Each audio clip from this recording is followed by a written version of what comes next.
Tonight, we travel to Antioch on the Orontes, June 1098, as the starving Crusaders prepare to breach the walls. It is the 3rd of June, 1098.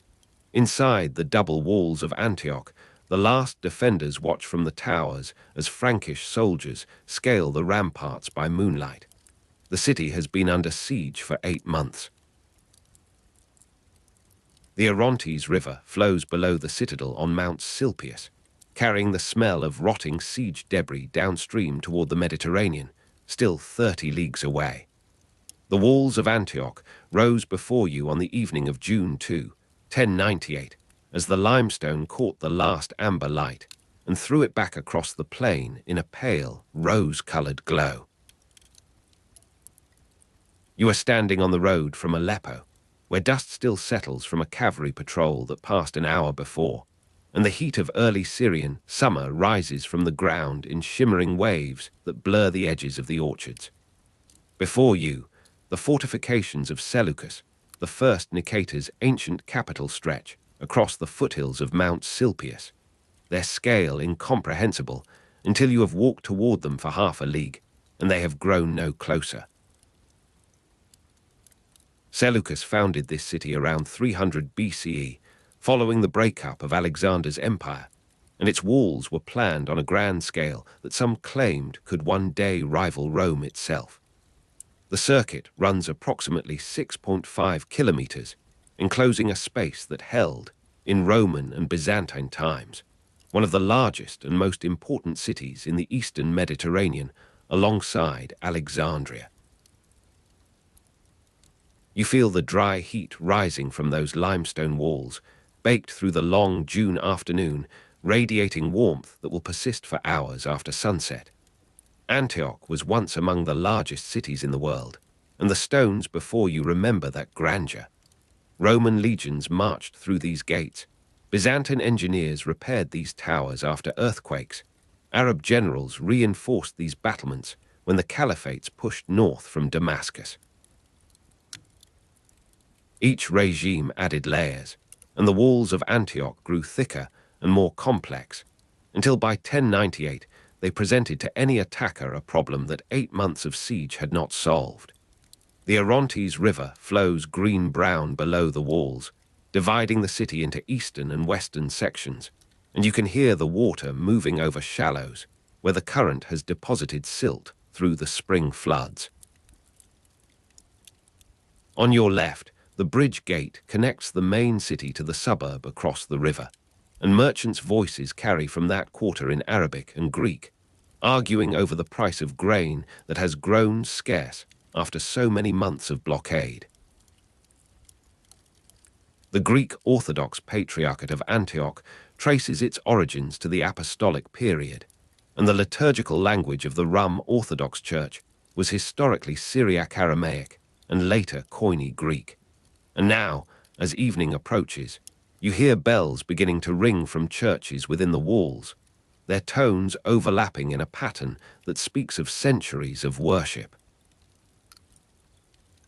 The sound of Greek liturgy mingles with Turkish military commands from the ramparts above, for Antioch had been under Muslim rule since 1084, when captured by the Seljuk Turks under Suleiman ibn Qatalmish, and the garrison reportedly maintains its discipline even as the crisis deepens. You move closer along the road, and the scale of the fortifications becomes more terrible and more impressive. The citadel on Mount Silpius looms above the plain, a refuge should the city fall, its silhouette dark against a sky that is fading from rose to deep blue. The iron gate controls access to the citadel itself, and you can see torches being lit along its approach, tiny points of flame that emphasize the height and the steepness of the climb.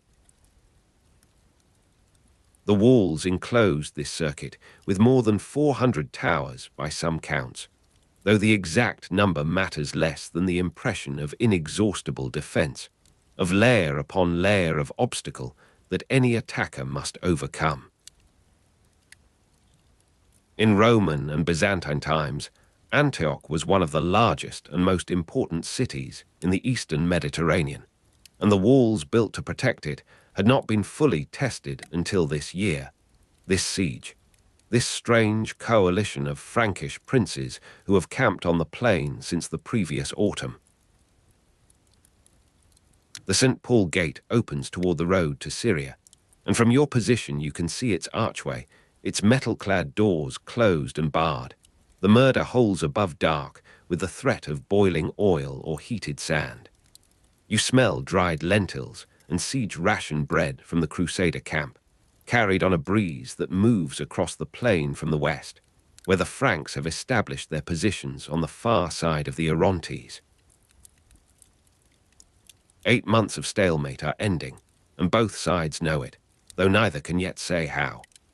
According to Crusader sources, the city contained 360 churches, though this figure is likely exaggerated, and perhaps it is only 200 or 150, but the bells continue to ring, and the sound of Greek liturgy continues to rise, and the Turkish commands continue to bark from the walls in a counterpoint that has become familiar through the long months of waiting.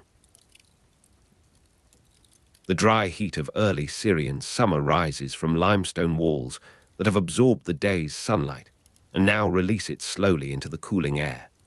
You are standing at a point where the road curves to follow the line of the fortifications, and from here you can see a section of wall that has been damaged by the Frankish siege engines, the stones blackened where fire was used, the repair work visible as lighter patches where the defenders have worked through the nights to maintain their barrier.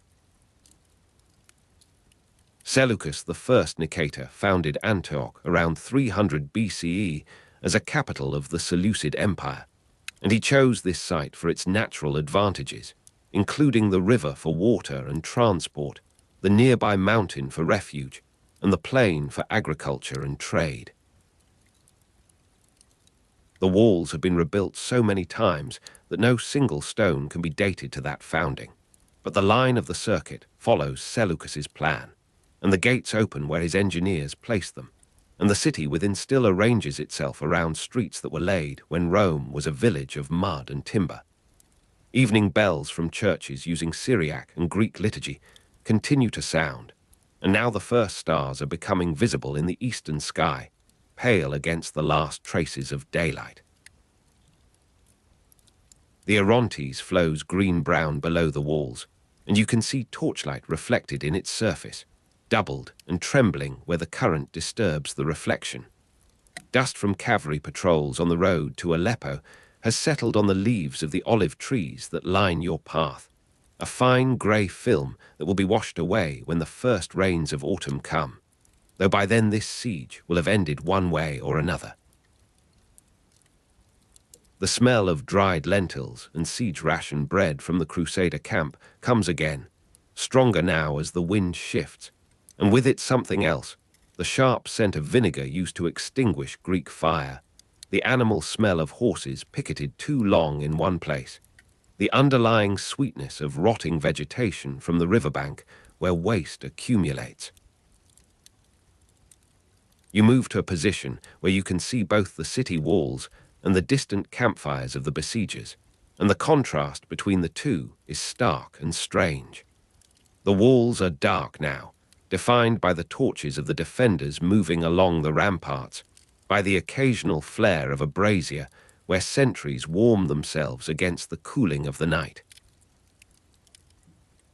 The Crusader campfires are visible from the walls, and from the walls they must appear as a constellation of orange points scattered across the plain, too numerous to count, each representing a knot of armed men who have come from unimaginable distances to claim this city for purposes that the defenders only partly understand. The citadel looms above all, and its lights are fewer and more steady, the permanent garrison maintaining its routines even as the crisis unfolds below. The Greek Orthodox Patriarchate of Antioch traditionally claims apostolic foundation by Saint Peter, and some contemporary observers argue that this claim has taken on renewed significance as various parties invoke it in current regional conflicts. The liturgical language of the Rum Orthodox Church was originally Syriac Aramaic and later mainly Koine Greek, and the priests within the walls may have celebrated their offices in one or both tongues, their voices carrying in the evening air across the space between wall and camp, unintelligible to the Turkish garrison, but perhaps heard and understood by some of the besiegers. The bridge gate connects the main city to the suburb across the Orontes, and that suburb is already partly in Frankish hands, the line of control shifting street by street through the months of blockade. The St. Paul Gate opens toward the road to Syria, and that road is cut, the cavalry patrols that pass along it moving only with desperate speed and heavy escort, for the Franks control the surrounding country as the summer of 1098 advances. Antioch was temporarily the third largest city in the world, and even diminished, even after the earthquakes and plagues and wars that have reduced it. The city within these walls contains more people, more wealth, more sacred associations than any place the Frankish knights have seen in their northern homelands. The population in 1098 was mixed Greek, Armenian, Syrian, and Arab with a small Turkish garrison, and this mixture produces sounds and smells that drift across to your position on the road. The clatter of cooking pots, the cry of a child, the sudden sharp exchange of words in a tongue you cannot identify. The Orontes flows green-brown below the walls, and a boat moves on it now, a small craft with a single lantern at its prow, navigating by the current and the sound of the banks. You cannot tell if it carries messages between the divided quarters of the city, or if it is engaged in the ordinary business of fishing that has continued somehow through the siege, or if it is something else entirely, a deserter perhaps, or a spy. The walls enclosed a circuit of approximately 6.5 kilometers, and the boat is small against that scale, a moving point of light that emphasizes the darkness of the water and the height of the fortifications above. Evening bells from churches using Syriac and Greek liturgy have ceased now, replaced by a different quality of sound, the murmur of a large population settling into its nighttime routines, the particular silence of a city that knows itself to be under threat. You are standing at the harbour at dawn, though this is a memory or an imagination, for the harbour of Antioch lies to the west, at the mouth of the Orontes, where it meets the Mediterranean, and you are on the eastern road. But the image comes to you of ships at anchor, of the great merchant vessels that once made Antioch the commercial heart of the Levant. In Roman and Byzantine times, the largest and most important city in the eastern Mediterranean, alongside Alexandria. The harbour is silted now, the river changed by earthquake and neglect, and the great trade routes have shifted, but the memory persists in the stones of the city, in the merchants' quarters within the walls where goods from India and China once changed hands. Seleucus, the first Nicator, founded Antioch in 300 BCE as capital of the Seleucid Empire, and he planned for commerce as well as for war, for the peaceful exchange of silks and spices, as well as the march of legions. They smell dried lentils and siege-ration bread from their own cooking, and perhaps they smell too the richer scents from the city, the olive oil and lamb and fresh bread that they cannot reach, the incense from the churches that they have sworn to liberate. The citadel looms above all, and in the camp they must look up at it with hatred and with fear, knowing that even if the walls are breached, even if the gates are forced, the final struggle will take place on that height, in those narrow streets that climb toward the Iron Gate. The Greek Orthodox Patriarchate of Antioch claims apostolic foundation by Saint Peter, and among the besiegers are men who carry relics of that apostle, fragments of bone and hair wrapped in silk and gold, who have brought them to this place as talismans and as justification. Antioch had been under Muslim rule since 1084, when captured by the Seljuk Turks under Suleiman ibn Qatalmish, and Christian communities within the walls had maintained their practices under a tolerance that was now being strained by the pressures of siege, by the suspicion that Greeks or Armenians might be potential traitors, potential guides for attackers who claimed to come as liberators. The St. Paul Gate opens toward the road to Syria, and it remains closed, its defenders alert, for an attack might come from any direction now that the end is approaching. The Orontes flows green-brown below the walls, and the boat you saw earlier has disappeared, its lantern extinguished or hidden, its purpose unknown and perhaps unknowable. You are standing at a point where the road turns to run parallel to the walls, and from here you can see a section where the stonework has been repaired with brick, a Byzantine intervention in a Roman structure, the brick lighter in color and already showing the damage of Syrian winters and the seepage of water from above. The citadel looms above all, and you trace its outline against the stars, the rectangular towers, the curtain walls that follow the irregularities of the mountain, the single point of light that marks the highest tower where the commander maintains his vigil. Dust from cavalry patrols on the road to Aleppo settles on your lips, and you taste its grit, its dryness, its reminder of the vast interior that lies beyond this coastal plain, the steppes and deserts that have produced the Turkish armies and will produce others after them. The walls of Antioch have been tested by Arabs before, in the great expansion of the 7th century, in the rebellions and civil wars of the 8th and 9th, and they have always held or been surrendered by negotiation, never truly breached by force. But the Franks are different. The defenders have learned, in their persistence, in their willingness to accept losses that would break other armies, in their strange combination of technological sophistication and apparent barbarism.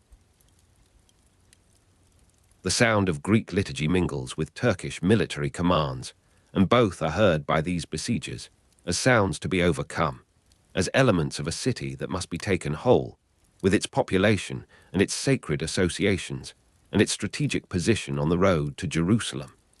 The Orontes flows green-brown below the walls, and you hear the splash of something entering the water, a fish or a frog or a piece of debris from the city above, the sound carrying clearly in the night air.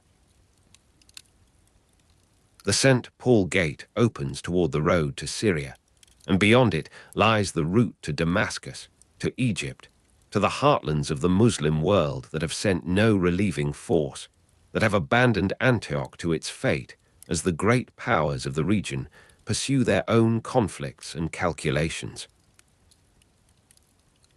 In Roman and Byzantine times, Antioch was the largest and most important city in the eastern Mediterranean, alongside Alexandria, and the emperors who visited here, who held court in its palaces and sacrificed in its temples, added their own layers to its accumulated significance.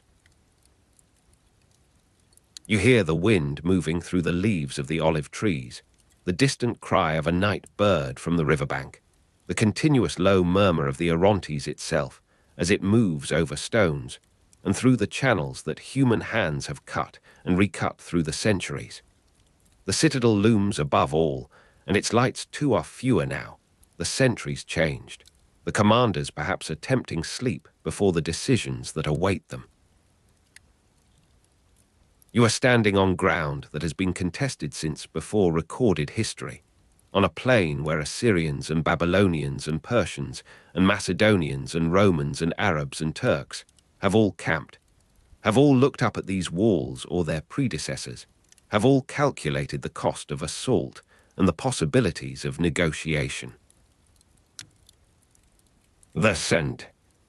You feel the first suggestion of that cooling on your face, the gentle movement of air that comes with the deepest hours of the night, and you hear the change in the sounds around you, a settling, a slowing, a preparation for the renewal that dawn will bring.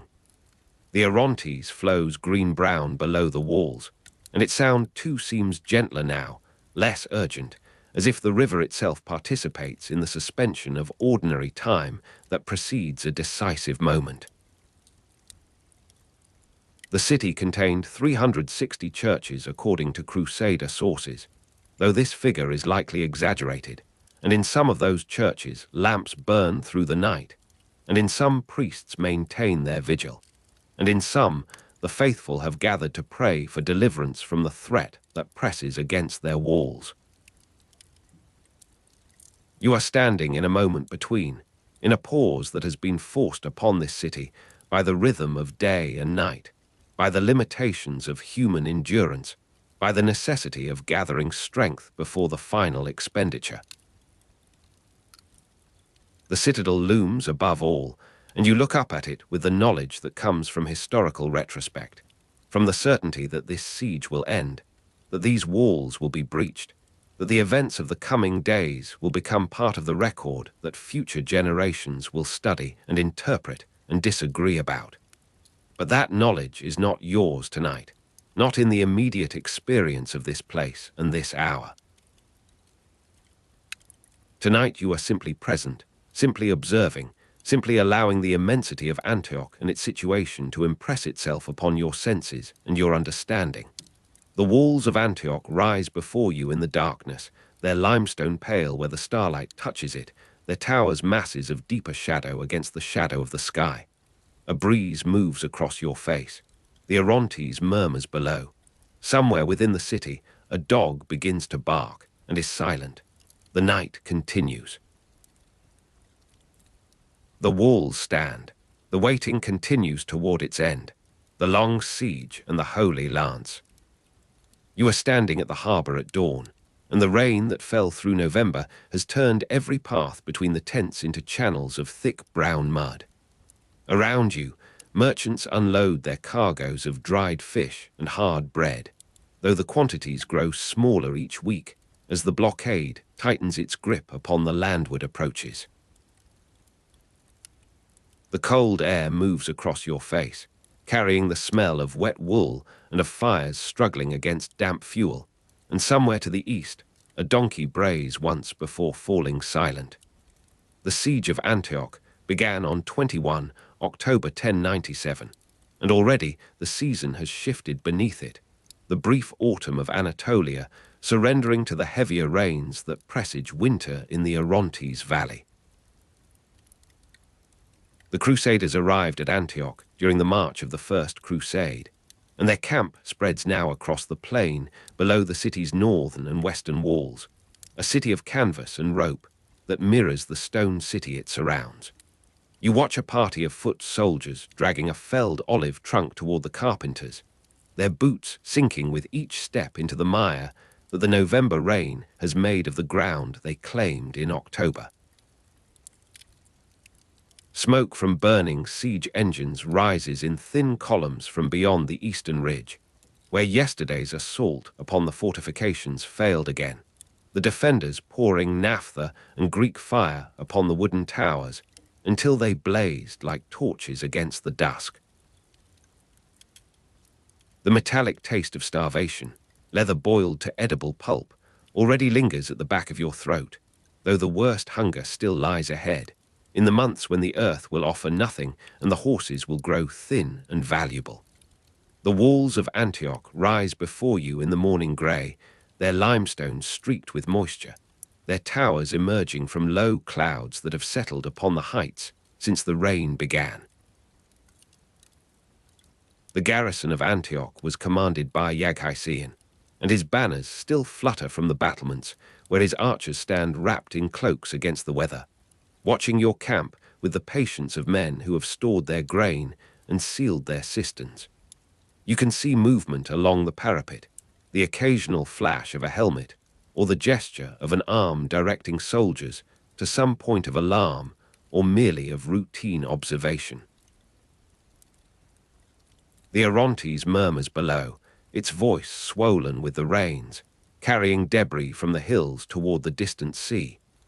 The siege lasted from October 1097 to June 1098, approximately 8 months, and the first of those months now passes in the rhythm of failed assaults and deteriorating conditions.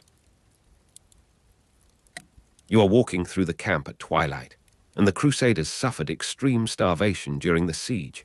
eating horses and reportedly leather, though this last has not yet become general, only whispered among the poorer contingents who arrived with least provision. Around you, merchants unload their cargoes, or rather the few who still have goods to sell, their prices rising with each week of blockade as the countryside empties of what the foragers have not taken. The cold air moves across your face, and you pass a group of Provençal soldiers gambling with dice made from knucklebones, their Latin mixing with curses in dialects that span the kingdoms of the West. December finds the camp frozen into harder ground, the mud now locked in ridges that catch at your boots as you move between the fires that burn lower each night for want of fuel. The Crusader army numbered approximately 20,000 at the start of the siege, reduced to perhaps 12,000 by its end, and attrition had already begun, with the sick and wounded carried down to the coast or buried where they fell, their grave marked with sticks that would themselves be burned before spring. Smoke from burning siege engines no longer rises, for the engines themselves have been consumed, and the carpenters labor now only to repair the shelters against the wind that comes howling through the gap between the mountains and the sea. You are standing at the harbour at dawn, though the harbour offers little now.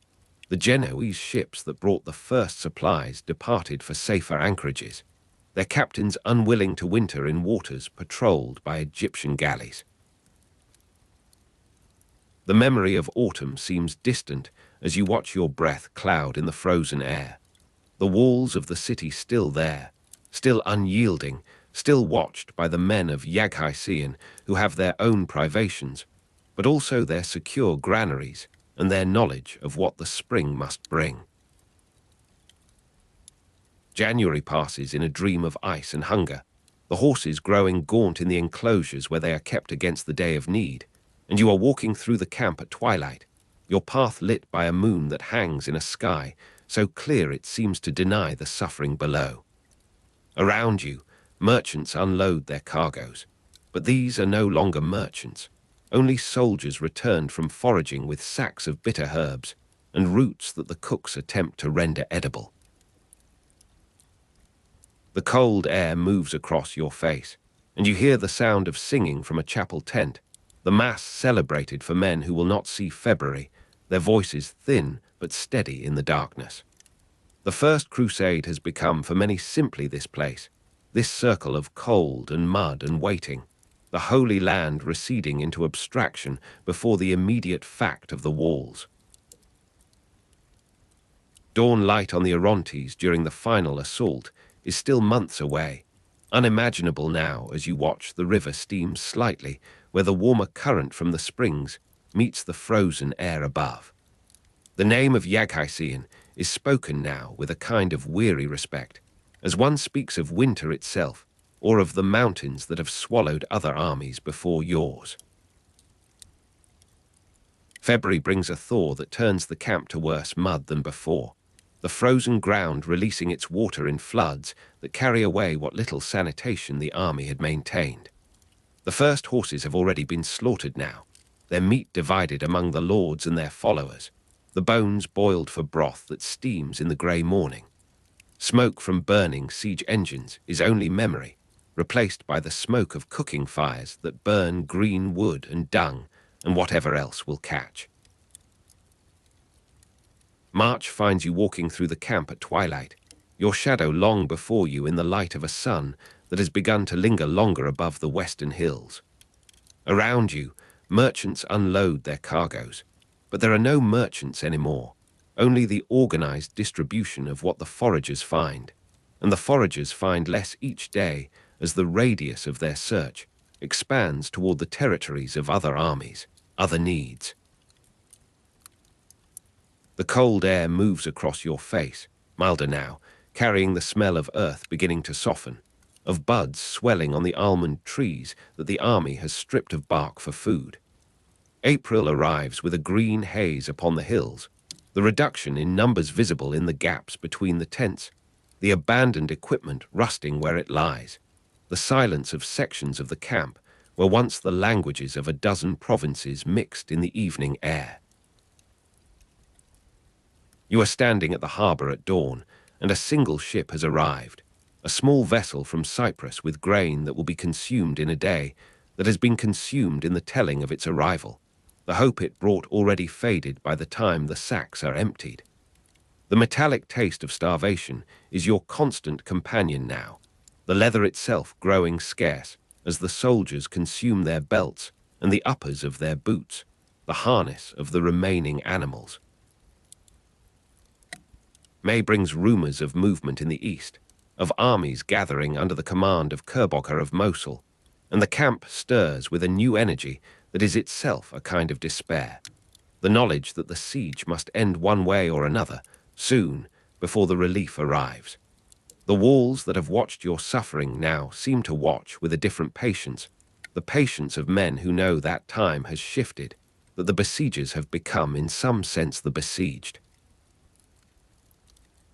Bohemond of Taranto had arranged for a tower commander named Furuz to betray a section of wall, and the name of Furuz moves through the camp like another kind of hope, secret, precious, dangerous if spoken too loud. Around you, merchants unload their cargoes, but the merchants are soldiers now, preparing ropes and ladders in the hidden places where the leaders have gathered their most trusted followers. The cold air moves across your face, mild with the approach of summer, carrying the scent of jasmine from some garden beyond the walls that you may enter or may never see.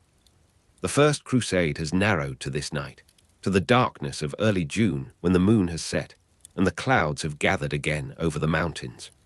You are standing at the base of the wall near the Tower of the Two Sisters, where Furuz has promised to leave a rope hanging for the climbers who will open the gate.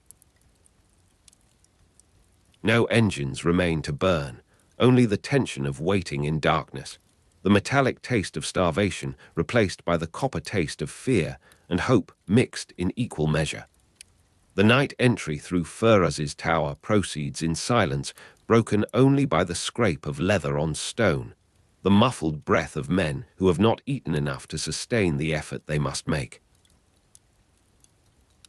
The sentries of Yaghaisian have grown careless with the months, or perhaps Furuz has disposed of those who would have been watchful, and the rope hangs true, and the first climbers gain the parapet and descend within.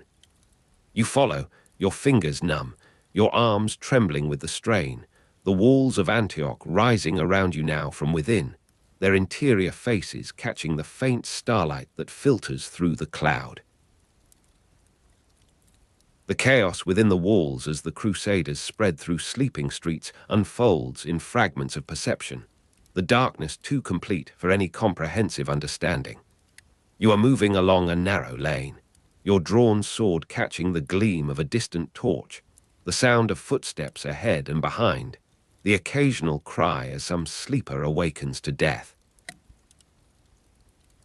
The cold air moves across your face, warmer now than the nights of winter, carrying the smell of dust and of blood beginning to flow in the darkness. Dawn finds the city transformed. The Crusaders masters of the inner fortress, though fighting still continues in pockets of resistance. And Yaghaisian was killed during the fall of the city, his body thrown from the walls according to some accounts, according to others merely found in the streets where he fell attempting escape.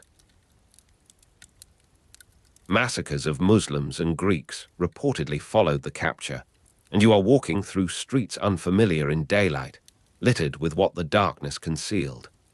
The city was captured on 3 June 1098, the interval between that date and the sieges beginning now compressed in memory, the months of suffering already receding before the immediate fact of victory and its cost. But the victory is incomplete, for even as the last resistance within the walls is extinguished, the dust rises on the eastern roads, and a relief army under Kokoro of Mosul arrived in early June 1098, their approach heralded by refugees who have slipped through the screening forces. The Crusaders were themselves besieged within Antioch after capturing it, the situation reversed with a speed that leaves no time for rest or for the distribution of the food stores that were the prize of the assault. The second siege, Crusaders now inside, Kokoro outside, begins with a ferocity that the first siege lacked. The relief army confident, numerous, fresh where the defenders are exhausted, depleted, still starving despite the captured granaries that proved smaller than hoped. The metallic taste of starvation returns as the distribution of food is restricted to fighters, the non-combatants driven to the churches, and the citadel to make room for the soldiers who must man the extended perimeter. You are walking through the city at twilight, the familiar streets now strange with the presence of armed men in every doorway, the silence of the empty quarters broken by the occasional sound of collapse, as some building is dismantled for its stone to reinforce the walls. The cold air moves across your face, warm with the height of June, carrying the smell of the enemy camps that spread across the plain where your own tents once stood. The same plain, the same walls, the same waiting transformed by reversal into nightmare. The supposed discovery of the Holy Lance in the Church of St. Peter inspired the final sally, and the story moves through the exhausted garrison with a power that hunger and despair could not extinguish.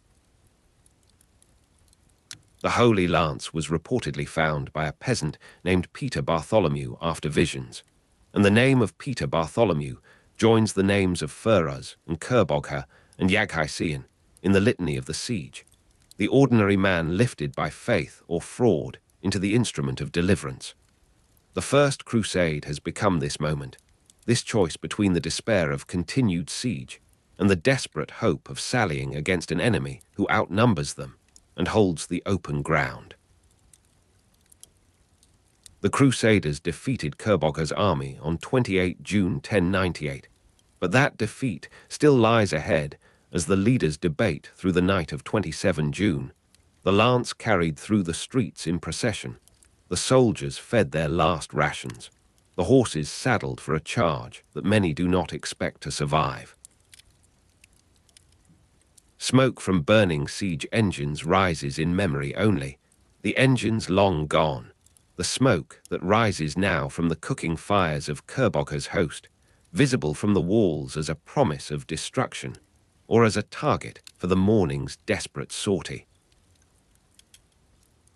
You are walking through the city in the darkness before the dawn of 28 June, the hours of waiting in which some sleep and others pray and others simply stand in the silence of men who have passed beyond fear into resignation, or beyond resignation into the certainty of divine purpose. Around you, merchants unload their cargoes, but there is nothing to unload, only the mustering of units in the darkness, the whispered commands, the creak of leather, and the whisper of steel being sharpened one last time. The cold air moves across your face, though the night is warm, the chill rising from within, from the body that knows what the morning will demand. The final battle in the plain before the city, dust and desperation, begins with the sortie from 3 gates simultaneously, the Crusaders emerging into the light that has begun to stain the eastern sky, the dust already rising from the hooves of their horses, from the feet of the infantry who follow with what strength remains to them. Dawn light on the Orontes during the final assault falls upon a scene of confusion, the Crusaders charge striking Kerbogha's camp before full readiness, the Turkish cavalry wheeling to meet them, the dust rising in clouds that obscure the action, that reduce each participant to his own immediate circle of visibility and violence. You are standing in the dust of the plain, your sword arm heavy, your breath coming in gasps that draw in the grit and the smell of blood, and the distant scent of the river that flows beyond the battlefield. The Crusaders defeated Kerbogha's army on 28 June 1098, and the defeat unfolds in fragments, in the flight of the Turkish horse before the desperate charge, in the collapse of Kerbogha's coalition as his allies desert him, in the pursuit that extends toward the hills as the sun climbs, and the dust begins to settle. The metallic taste of starvation is replaced by the salt taste of sweat and the iron taste of blood, your own or another's, impossible to distinguish in the confusion. Silence after Kerbogha's retreat, broken by crows, descends gradually, the pursuit returning, the battlefield revealing its harvest of dead and dying, the crows already gathering in the trees along the river, waiting for the living to depart. You are walking through the battlefield at twilight, the exhaustion that follows exertion beyond the body's limit settling into your limbs like the dust that coats your skin. The cold air moves across your face, the warmth of June returning as the sun climbs toward noon, the dust settling upon your skin, upon your clothes, upon the blade of your sword that you have not yet sheathed. Dawn light on the Orontes during the final assault has faded into the ordinary light of ordinary days, the river flowing past the city that has changed hands, that has been purged of its previous inhabitants, that waits now for whatever will come next. Yaghisian is dead, and Furas has received his reward or his punishment, and Peter Bartholomew will carry the lance toward Jerusalem and toward his own death in the flames of another ordeal. The metallic taste of starvation will fade from memory, replaced by other tastes, other sufferings, other victories that will blur together in the chronicles of those who write from distance and from safety. Smoke from burning siege engines is memory, and memory itself will burn, will be rewritten, will become the story told beside other fires in other winters, the long siege reduced to names and dates, to the lance and the betrayal and the battle in the dust. The cold air moves across your face, the evening breeze of a June day that will end in summer, in the long march southward, in the other sieges that wait beyond the horizon of the known world. The Crusaders suffered extreme starvation during the siege, eating horses and reportedly leather, and they are fewer now, the watch fires only, the occasional movement of a sentry outlined against their glow. A breeze moves across your face. The Orontes murmurs below. Somewhere within the city, a dog begins to bark and is silent. The night continues. The walls stand. The waiting continues toward its end. The dawn arrives slowly over the walls of Antioch, and you are standing among the tents of the northern camp, where the limestone battlements emerge from shadow into pale gold. The siege has broken, and the city lies open. Around you, the exhausted soldiers move through the morning with the slow gestures of men who have forgotten rest, their mail dull in the early light, their voices low and infrequent. The air smells of smoke and of the strange stillness that follows violence. You watch as Bohemond of Taranto, born in 1051 or 1052, walks through the captured gate with the bearing of a man who has already begun to calculate what this morning has made possible. His Norman Hauteville blood shows in the set of his jaw, in the measured pace of his stride across the flagstones where defenders stood until yesterday. He became Prince of Taranto in 1085, and now, in June of 1098, he surveys a greater prize. The streets of Antioch receive you with their morning sounds, the clatter of wooden shutters being opened, the distant lowing of cattle someone has released from a pen within the walls. A woman passes with a basket of bread, her eyes lowered, her feet bare on the cool stone of the alley. The texture of the walls here is different from the limestone of the outer fortifications. These inner buildings are built of a softer, more porous stone that holds the damp of the night and releases it slowly into the warming air. You place your hand against one such wall and feel the chill transfer to your palm. Somewhere above, pigeons circle a tower and settle. The morning unfolds with the gradual certainty of a tide. Bohemond's claim to Antioch rested on his role in the capture and his refusal to recognize Byzantine suzerainty, and this logic occupies him now as he moves through the captured precincts. He had sworn an oath to Emperor Alexios I Komnenos to return captured Byzantine territory, yet the cold stone of the citadel where Bohemond established his residence seems to speak a different language than obligation. You follow his progress through the upper chambers, where the previous governor had maintained his offices, the rooms still bearing the marks of hasty departure. A fallen cushion, a scattered sheaf of documents in Greek script, a ceramic cup overturned on a windowsill. The light enters through arched windows in broad, slow-moving panels, and dust moves within it. Bohemond stands at one such window and looks northward, toward the territories he has already decided to hold. The afternoon brings confrontation.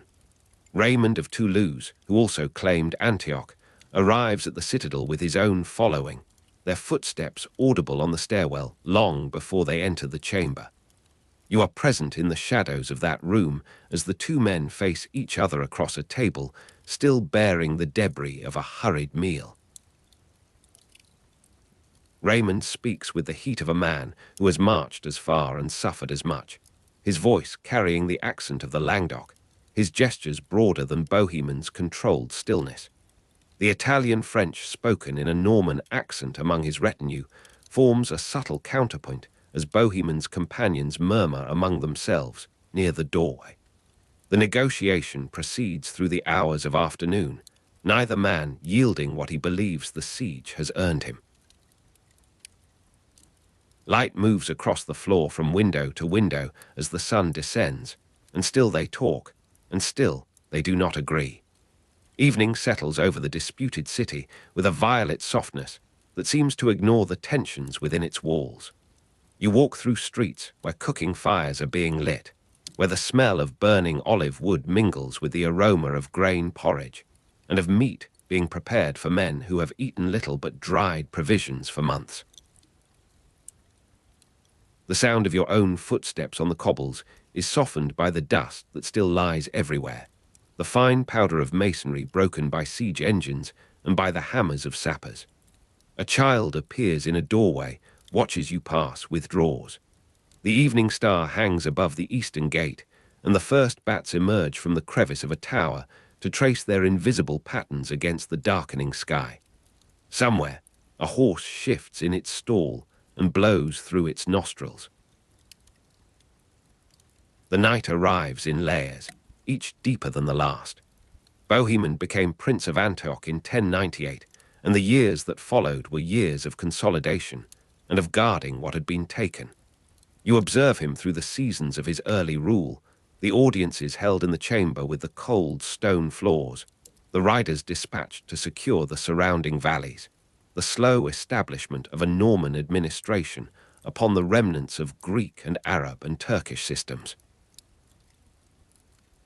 He had been one of the leaders of the First Crusade from its outset, and the men who had followed him across Europe and through the hardships of the march remained his core, their loyalty personal rather than institutional, their language a rough music that echoed through the corridors of his residence.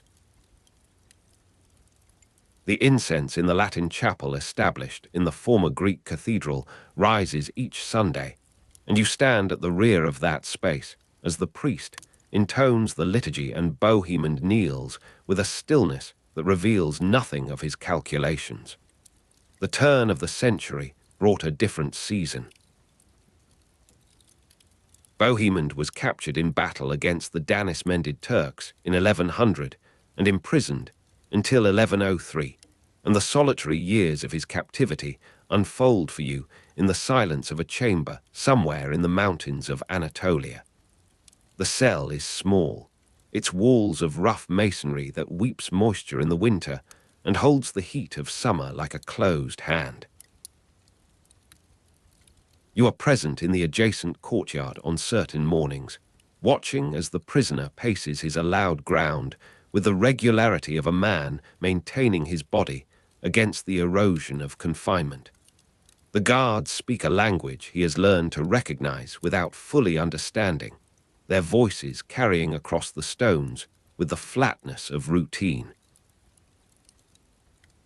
Seasons change beyond the walls he cannot see. The quality of light shifts, the air carries snow or the scent of flowering herbs, and still Bohemond continues his measured circuits, his mind turning upon the city he has left and upon the means of his return. The release, when it came, carried the taste of anticlimax, a negotiation conducted through intermediaries, a ransom paid from resources already strained. You stand at a distance as Bohemond emerges from the gates of his prison in the summer of 1103, his clothing unfamiliar after 3 years, his frame leaner than the man who had entered, but his stride immediately recovering its purpose. The road southward passes through landscapes he had travelled in the opposite direction, and you follow at the pace of the small party that has gathered to escort him, the hooves of their horses raising dust that hangs in the still air of afternoon. The nights are spent in villages where the reception is cautious, where the news of Crusader defeats has travelled before him, where the balance of power has shifted in his absence. He sleeps little, you observe, rising before dawn to sit in the darkness of whatever shelter has been provided, his hands moving across the map of his losses and his remaining strengths.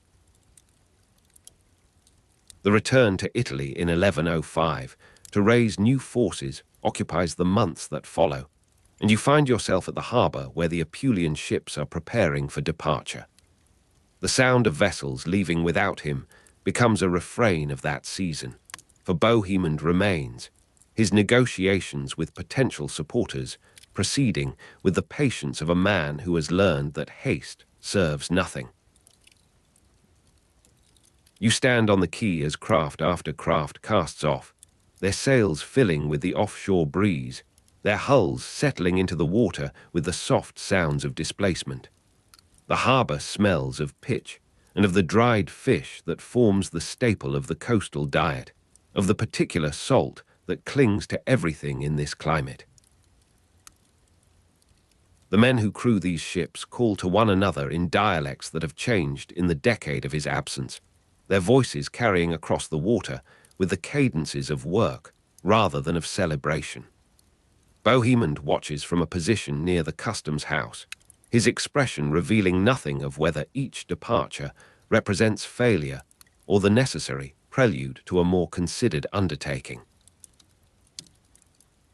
He married Constance of France, daughter of King Philip I, in 1106, and the wedding at Chartres places you among the spectators of a union that carries more of politics than of youth's romance. The cathedral rises in its unfinished grandeur, the vaults of the choir already demonstrating the new lightness of the Gothic experiment, the light falling through windows that will be filled with glass in generations to come. You stand among the gathering of nobility as the daughter of the French king processes through the nave, her face composed beneath the weight of her station, her fingers resting upon the arm of a father whose own complicated history with the church has required careful negotiation for this ceremony to proceed at all. Bohemond stands at the altar with the stillness of a man who has measured what this alliance will bring him, his Norman Hauteville features showing the years of campaign and captivity, his eyes meeting those of his bride with a calculation that does not exclude respect. The vows are spoken in Latin, the responses clear in the acoustic of the vast space, and afterward the procession moves into the autumn light of the cloister, where the marriage will be celebrated with a feast that lasts until the stars emerge. The years that follow bring the planning of the campaign that will consume his final energies. He launched an unsuccessful campaign against Byzantium in 1107, the siege of Dyrrhachium, and you are with the army as it gathers in the ports of southern Italy through the winter of 1106 and the spring that follows. The weight of mail in summer heat becomes a constant of your experience, the iron hauberks absorbing the sun's intensity and returning it to the bodies they encase, the padded gambesons beneath growing heavy with perspiration, the salt of it stinging in the eyes of the men who march or ride or stand in the formations of siege. The coast of Epirus reveals itself across the water as the fleet makes its passage, the mountains rising abruptly from the sea, their slopes showing the terracing of centuries of cultivation, their summits lost in the haze of distance. The landing is accomplished, the beachhead established, and the slow work of investment begins against the walls of Dyrrhachium, where Byzantine resistance proves more formidable than the calculations of Bohemond's Italian planning had allowed. The siege extends through the months of summer into the autumn, and the conditions of the camp deteriorate with the season. You move through the encampment in the hours before dawn, when the dew has formed upon every surface, and the canvas of the tents sags with its weight, when the cooking fires are being renewed, and the first smoke rises in thin columns toward a sky still dark with stars in the west. The men who had followed Bohemond from Taranto and from the other Norman holdings are fewer now, the attrition of disease and of the occasional sally from the besieged garrison having reduced their numbers. The citadel of Dyrrhachium remains unyielding, its supplies apparently sufficient, its garrison alert, its commander in communication with the Emperor Alexios, who moves to relieve it with forces that threaten the besieger with becoming the besieged.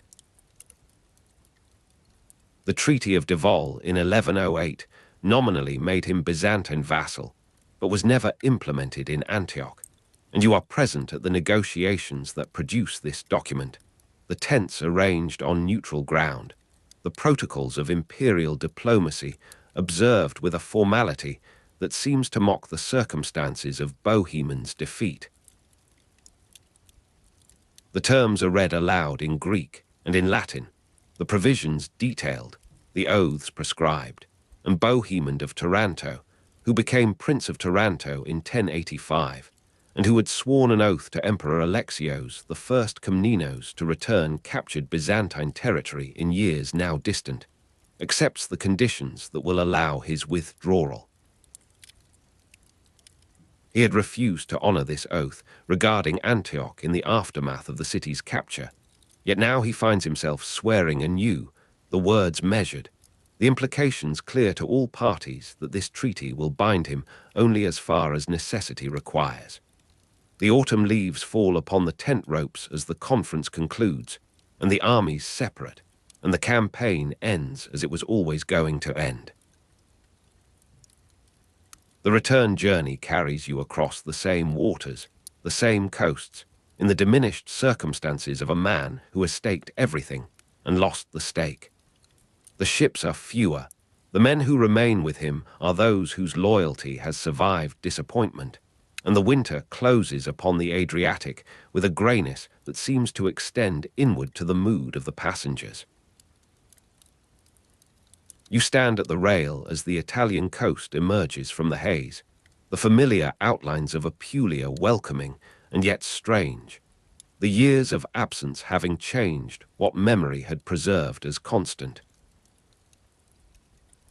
The harbour of Taranto receives the diminished fleet with the indifference of a place that has continued its life, regardless of who claimed lordship over it.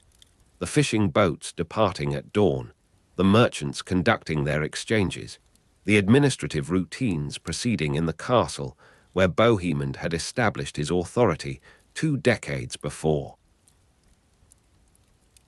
The final years unfold in rooms where the cold stone holds the chill of the Italian winter, the same stone that had supported his authority in Antioch, now forming the boundaries of a more modest sphere. You observe him through the months of 1109 and 1110, the correspondence with the East maintained through the slow channels of Mediterranean communication, the news arriving months after the events it describes, the responses departing into the same temporal distance. The principality continues under administrators who act in his name, yet the Treaty of Devol in 1108 nominally made him Byzantine vassal, but was never implemented in Antioch, and the ambiguity of this status forms the substance of the letters that pass between Italy and Syria, the legal formulas never quite resolving into the clarity that either justice or power would require. His son Bohemond II would inherit both Antioch and Taranto, But this inheritance lies in the future, as the winter of 1110 gives way to the spring of 1111. You are present in the chamber where Bohemond, born in 1051 or 1052, receives the news of developments in the East, his face showing the concentration of a man who has learned to extract meaning from reports that arrive too late for response, his fingers tracing the lines of a map that no longer represents territory he can influence directly. The light of March enters through the narrow windows of the Cilician castle where he has established himself, the air carrying the moisture of the approaching season, the sounds of the courtyard below reduced by distance and by stone to a murmur of indistinct activity. He is older now than most men of his violent profession survive to become, and the accumulation of wounds, of campaigns, of the imprisonment among the Danis-mended Turks, and the solitary years of 1100 to 1103 has settled into his frame as a weight that even his formidable will cannot indefinitely lift. The illness, when it comes, moves with the gradual certainty of the tide, and the physicians who attend him apply their arts with the knowledge that their patient has exceeded the expectations of his kind. You stand in the antechamber as the consultations proceed, the voices low, the Latin technicalities of their discourse rising and falling like the distant sound of surf. He died on 7 March 1111, and the passing occurs in the hours before dawn, when the castle is at its most silent, when the watches have changed, and the new sentries have not yet settled into the routines of their vigil. You are not in the room itself, yet the quality of the silence that follows the final moments reaches through the stone, a stillness that seems to extend beyond the immediate fact into the larger stillness of history, accepting another of its subjects. The days that follow bring the preparations for burial, the notifications to those who must be informed, the slow emergence of the implications of a life concluded. The body is prepared with the rites of the Latin Church, the incense rising now in a different context, the prayers for the dead mingling with the political necessities of succession. His son Bohemond II inherited both Antioch and Taranto, and the child who bears his father's name is proclaimed in the territories that remain under Norman control, the heralds moving through the streets of the Italian cities, the ships carrying the news toward the Levantine coast, where the administration in Antioch receives confirmation of what rumor has already suggested. The spring advances upon the Italian peninsula, the almond trees flowering in the valleys, the shepherds moving their flocks to the higher meadows, and the life of the places Bohemond had claimed continues in its rhythms, the specific weight of his presence gradually dispersing into the general texture of the past. You walk through the harbour at Taranto in the weeks after the death, the water holding the morning light in its slow movements, the fishing boats departing with their crews standing to their oars, the larger vessels at anchor showing the wear of the winter storms. The sound of vessels leaving had marked a moment of his planning, his waiting, his calculation of the proper season for action, and now the ships depart in a different season, in a different silence, their sails filling with winds that blow regardless of who observes them. The Norman Hauteville family continues in its other branches, other ambitions, other territories, and the specific claim of Bohemond of Taranto to the city on the Orontes becomes a matter for lawyers, and for the continued contest of arms in a Levantine theatre that will outlast by centuries the particular actors of this generation. The afternoon light lengthens across the water as you stand at the harbour's edge, the stone of the quay warm beneath your palm where you have placed it, the smell of the sea mingling with the smell of the nets being repaired in the shade of the warehouse walls. A voice calls across the water in the dialect of the region, and an answer returns, the exchange carrying the satisfaction of work understood and shared. The day moves toward its close with the gradualness of all days in this climate, the sun descending toward the western horizon, where the sky already shows the first tones of its evening transformation. You remain as the light changes, as the shadows lengthen and merge, as the first stars emerge in the deepening blue, and the harbour of Taranto holds you in its particular moment, the past and the present indistinguishable in the stillness of observation, the story continuing in the silence beyond the reach of any single voice. The morning light comes to the Orontes valley with a particular softness that you feel upon your face as you stand at the edge of the river. The water moves southward in a steady current, carrying the melt from distant mountains toward the Mediterranean that lies beyond the horizon's reach. Around you, the olive groves spread across the lower slopes in silver-green arrays, their leaves trembling in the wind that rises with the warming air. You are present in the year 1101, at a moment when the young knight Tancred of Hauteville has been made governor of Antioch, and the valley awaits the impress of his restless ambition. Tancred was Bohemond's nephew, a man whose blood carried the same Norman hunger for land that had driven his uncle to the walls of this ancient city. You watch him now as he rides along the riverbank, his small retinue following at a distance that speaks to his preference for solitary reconnaissance.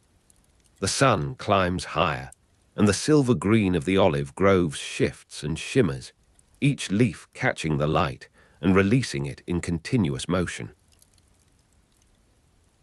The air carries the scent of wild thyme from the higher ground, and somewhere beyond the trees, a shepherd calls to his flock in a language that predates the Latin presence by uncounted generations.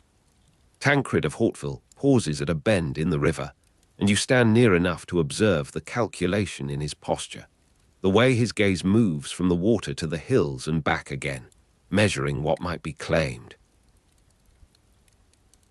The governance of Antioch had fallen to him through his uncle's captivity, that imprisonment among the Danishmen Turks which began in the year 1101 and would continue until 1103.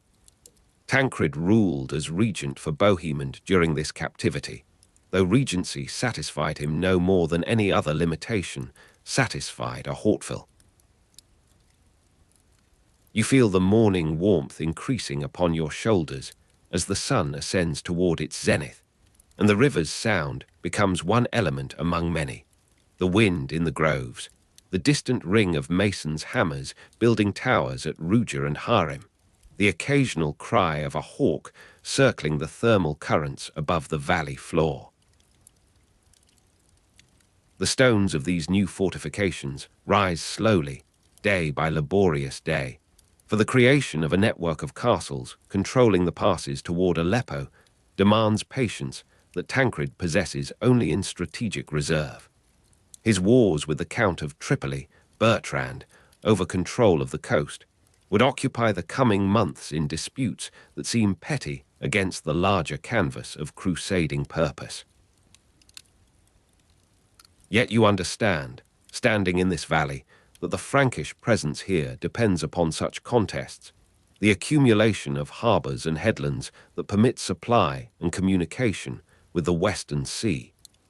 Tancred seized the cities of Tarsus and Adana from the Byzantine garrison in 1101, an act of aggression against fellow Christians that his contemporaries recorded with varying degrees of approbation. The Byzantine garrison had held these Cilician cities as recovered imperial territory, but Tancred regarded them as necessary extensions of the principality he governed in his uncle's name.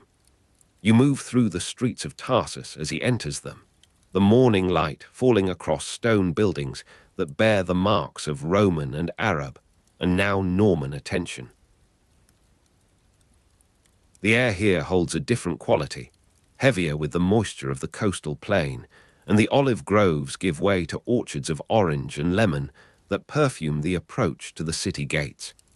He captured Latakia in 1100 and won as well, completing the coastal arc that connected Antioch to the sea through territory under his direct control. The harbour of Latakia spreads before you now. Its waters are deeper blue than the river you left behind, the fishing boats drawn up on the shingle, and the merchants beginning their daily negotiations. Tancred was known for aggressive expansionism against both Muslims and Byzantines, and this reputation preceded him into every negotiation, every parley, every siege. You taste the local wine, rougher than Norman varieties, as it is offered in the house where he lodges temporarily, the liquid sharp upon your tongue and warming as it descends. The evening calls to prayer from village mosques, still functioning under Frankish rule, reach you from beyond the city wall, a sound that will persist through the decades of Latin presence as one administrative compromise among many. The slow building of castle networks, stone by stone, across the valley, continues through the months that follow the coastal sieges. You find yourself at Ruja as autumn approaches, the dust from Arab and Turkish raiding parties in the eastern hills visible as pale smudges against the darker line of the mountains. The masons work methodically, their hammers creating a rhythm that carries across the construction site and merges with the wind's movement through the remaining scrub. Tancred of Hauteville visits each site personally, his seal, showing him on horseback with lance and shield, impressed into the documents that authorize expenditure and establish obligation. The seal survives to this day, a small object of copper alloy that preserves his image in miniature, the horse's lifted leg suggesting motion arrested by the medium's limitation.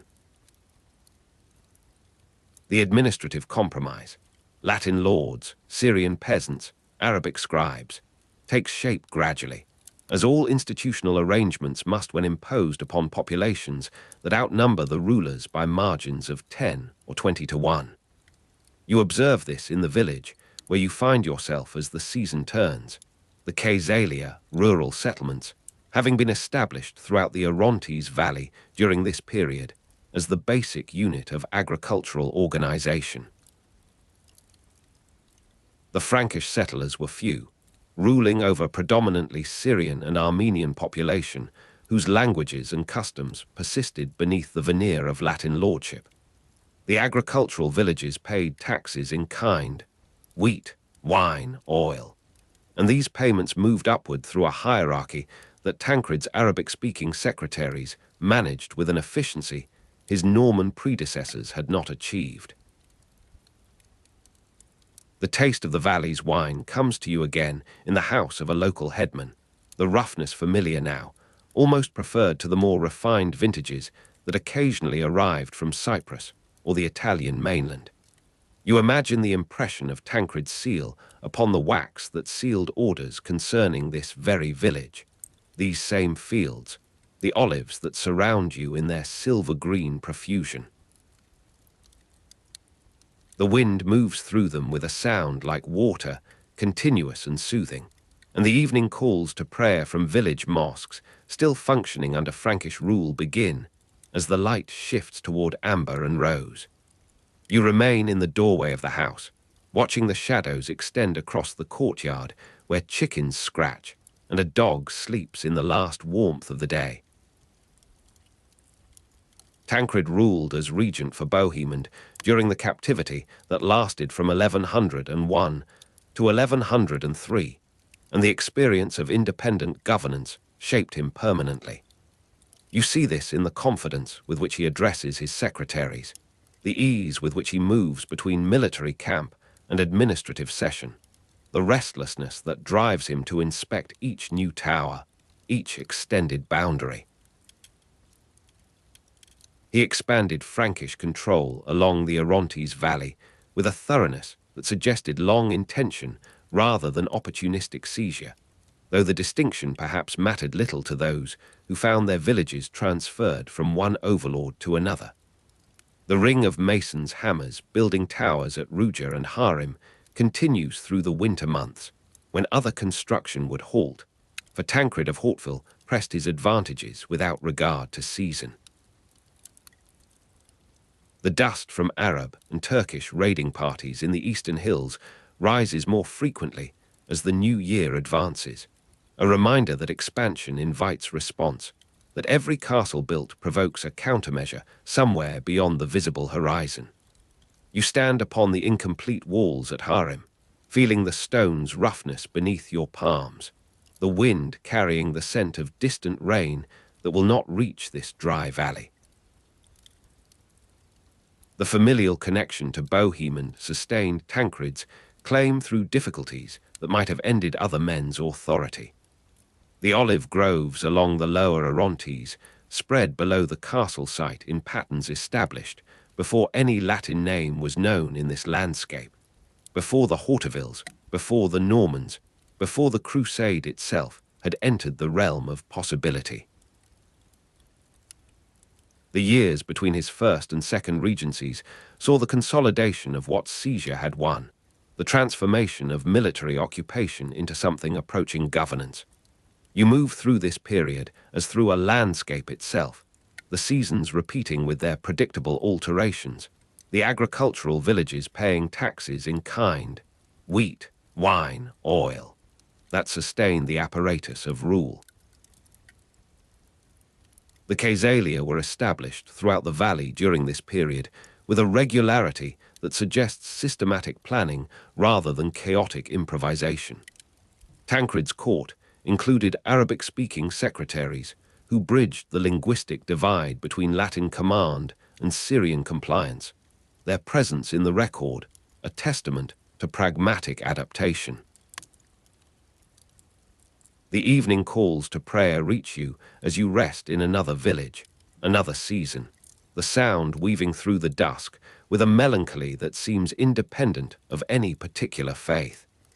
You taste the local wine and understand how preference forms through repetition, how the unfamiliar becomes customary through sufficient exposure. Tancred ruled again as regent for Bohemond II from 1111 to 1112, a final return to authority after years of direct rule in his own right. The creation of a network of castles controlling the passes toward Aleppo continued through this second regency, the strategic purpose unchanged, though the political context had shifted with the passing of a generation. The early death in 1112, before his ambitions could be fulfilled, came without the dramatic circumstance that marked other crusading careers. You learn of it in the Antioch that he had governed for more than a decade, the city quiet in the heat of a summer afternoon, the harbour distant, and the mountains beyond it hazed with the dust that rises in dry months. The succession passed to the child Bohemond II, with other regents appointed to guide the principality through its minority. You stand finally at a point along the Orontes where the valley opens toward the west, the olive groves extending to the limit of vision. The river moves as it has moved through all the years of this narrative, indifferent to the names and dates that human memory insists upon. Tancred of Hauteville, who seized Tarsus and Adna and Latakia in 1101, who ruled as regent, and then as prince, and then as regent again, has become part of this indifference, his seal surviving to show him on horseback with lance and shield, while his bones have long since mingled with the soil he contested.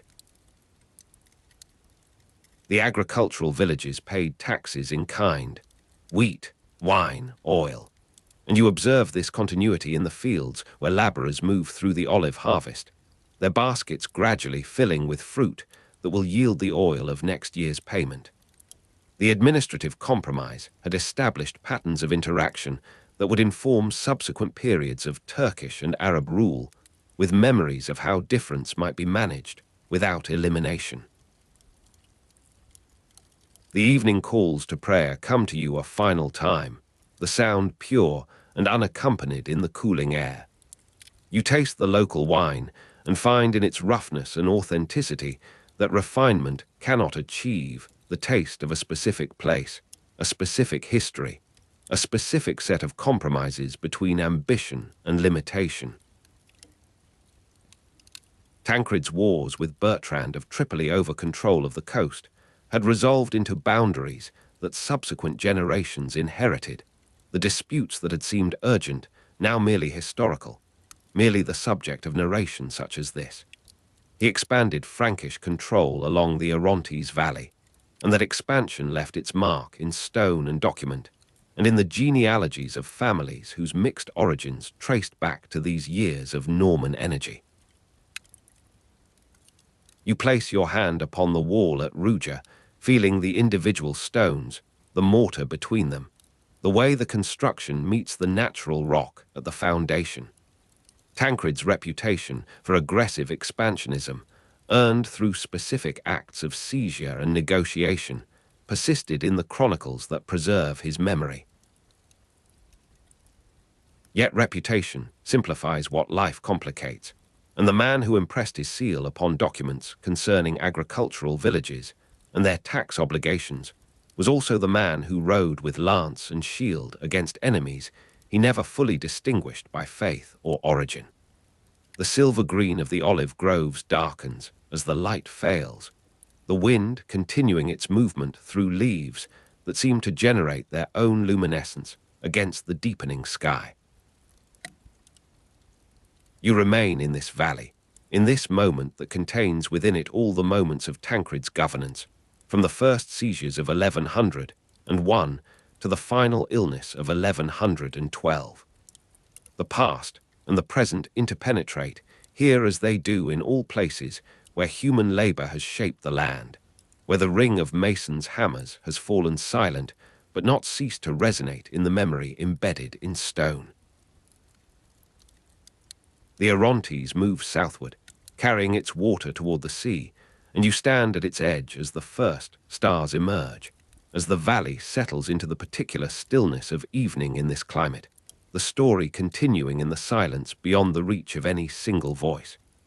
You are standing at dawn on the plain of Sarmeda, and the dry grass stretches away in every direction like a sea of pale gold. The heat has not yet risen to its full strength, but already the air carries a weight that presses against your skin, a thickness that belongs to late June in this inland valley. Around you, the camp of Roger of Salerno stirs with the confidence of men who have known victory. Roger ruled as regent from 1112 to 1119, and those 7 years had begun with a triumph that still echoed in the memory of every soldier who had stood with him at Sarmin. The Battle of Sarmin, also called Tel Danith, occurred on 14 September 1115, when Roger defeated a Seljuk force under Bursak ibn Bursak, and that victory had restored the faith of the Franks in their ability to hold these lands against the powers of the East. You watch the servants kindling the morning fires, and the smoke rises in thin vertical lines that dissolve into the pale sky. The light changes slowly here, without the drama of northern dawns, and the shadows of the tents shorten by degrees across ground that has known the passage of armies for centuries. Roger was not related by blood to the Hortevilles, but was appointed by Tancred, and this fact had shaped his rule from its beginning, lending it an urgency to prove itself legitimate through action rather than inheritance. You feel the dryness in your throat as you move through the camp, and the dust rises with each footstep to coat your sandals and the hem of your garment. The horses stand at their picket lines with their heads lowered, and the sound of their shifting weight, the creak of leather and the soft thud of hooves, fills the spaces between the more distant noises of preparation. Somewhere beyond the eastern ridge, the forces of Ilghazi of Mardin, ruler of Aleppo, are moving through the same morning, though their camp remains invisible from where you stand. 4 years had passed since Sarmin, 4 years in which the memory of that September day had grown in the telling until it became something larger than the event itself. in the minds of the men who now buckle their armor and test their sword edges, that battle had proved the invincibility of their leader and their cause. You see Roger himself now, riding among the companies with his helmet hanging at his saddle bow, speaking words that carry confidence even at this distance. Perhaps the knowledge of his unrelated blood drove him to the boldness that his followers mistook for wisdom. The sun has cleared the low hills to the east, and the light falls across the plain with a hardness that seems to compress the air between earth and sky, a light that makes distant objects shimmer and lose their edges. The dry grass of Sarmeda stands ready to burn, each stalk brittle and light as parchment, and you feel the danger of it in the stillness that has settled over the camp. Around you, the army of Antioch draws itself into formation, the infantry in their ranks, and the mounted knights gathering on the wings where the ground rises slightly toward the south. You sense in the deliberateness of the movements a fatal certainty, a belief that the day must unfold as its leaders have imagined. The smell of oiled leather and sweating horses mingles with the sharper scent of the wild herbs crushed beneath so many feet, thyme and sage, releasing their oils into the warming air. This morning of 28 June 1119 would be the last of Roger's rule. The Battle of the Field of Blood, Ager Sanguinis, occurred on 28 June 1119, and the morning hours before its beginning carried no warning of the catastrophe that would give the field its name. You stand now at the edge of the formation, where the foot soldiers grip their spears with hands that have grown calloused through years of campaigning, and you feel the heat rising from the ground in waves that distort the horizon. The army had marched out from Antioch with the assurance of men who expected to repeat the triumph of Sarmin, who spoke of that earlier victory as though it had established a permanent law of military success. The silence between commands stretches longer than it should, and in that silence you hear the buzzing of insects in the dry grass, the random movements of horses, the distant calling of sentries who report nothing. The plain extends toward the north and east with a flatness that offers no natural advantage, no ridge to anchor a line, no watercourse to protect a flank. You understand, standing here, that the position has been chosen for aggression rather than security, that Roger has placed his faith in the charge of his knights to shatter whatever force Ilghazi has brought against him. The name Ager Sanguinis was given by the chronicler Walter the Chancellor, who would survive to write of what he witnessed and to fix upon the place a designation that would outlast the generations. The sun climbs higher, and the armor of the mounted men begins to throw back a painful brilliance, each surface a small mirror directed toward the cloudless vault of the sky. The first movements of the enemy appear as dust on the northern horizon, and you watch the distant columns materialize from the shimmer of heated air. The Seljuk cavalry does not form the solid mass that Frankish tactics expect, but spreads across the front in a fluidity that seems to deny the possibility of fixed battle. You feel the first doubt enter the mood around you, a hesitation in the voices of the captains as they ride to their stations. But Roger had ruled with a decisiveness that had carried him through greater uncertainties than this. His appointment by Tancred had required him to act always as a man who could not afford to show hesitation. The dry grass rustles in the faint breeze that has begun to move from the west, and you smell the dust that the enemy columns raise as they advance. The battle begins with an exchange of arrows that falls upon the Frankish line like sudden rain, and you hear the strange sound of shafts striking mail and shield, the softer impacts that find flesh, the cries that rise and are immediately absorbed into the larger noise of engagement. The knights charge as they have charged before, and for a moment the familiar pattern holds, the thunder of hooves, the collision of weight against scattered resistance. But the Seljuk horsemen do not receive the charge standing, but dissolve before it, drawing the pursuers onward into the emptiness of the plain.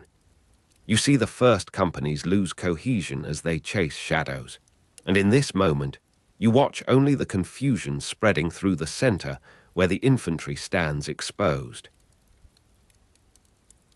The collapse comes not as a single event, but as a disintegration that accelerates with each passing minute, the center yielding, the wings finding themselves isolated, the command structure dissolving into individual struggles for survival.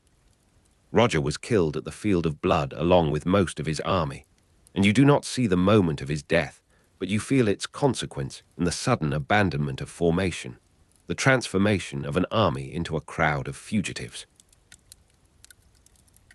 The smell of blood begins to rise now from the ground where you stand, mingling with the dust and the sharper scent of released bowels and the particular sweetness of sun-heated iron. The heat seems to intensify with the disaster, as though the plain itself were complicit in the destruction of those who had trusted to its openness. You move with the current of those who flee, and the plain that seemed so flat in the morning reveals itself now as an endlessness that offers no shelter, no fold of ground behind which to hide. The dust clouds of the routed cavalry rise behind you and around you, obscuring the pursuit and the fallen alike, turning the afternoon into a dim brown twilight through which each man must find his own path. The defeat left Antioch virtually defenseless, and this knowledge drives the fugitives onward when their bodies would otherwise have failed. The understanding that the city itself lies open to whoever chooses to take it.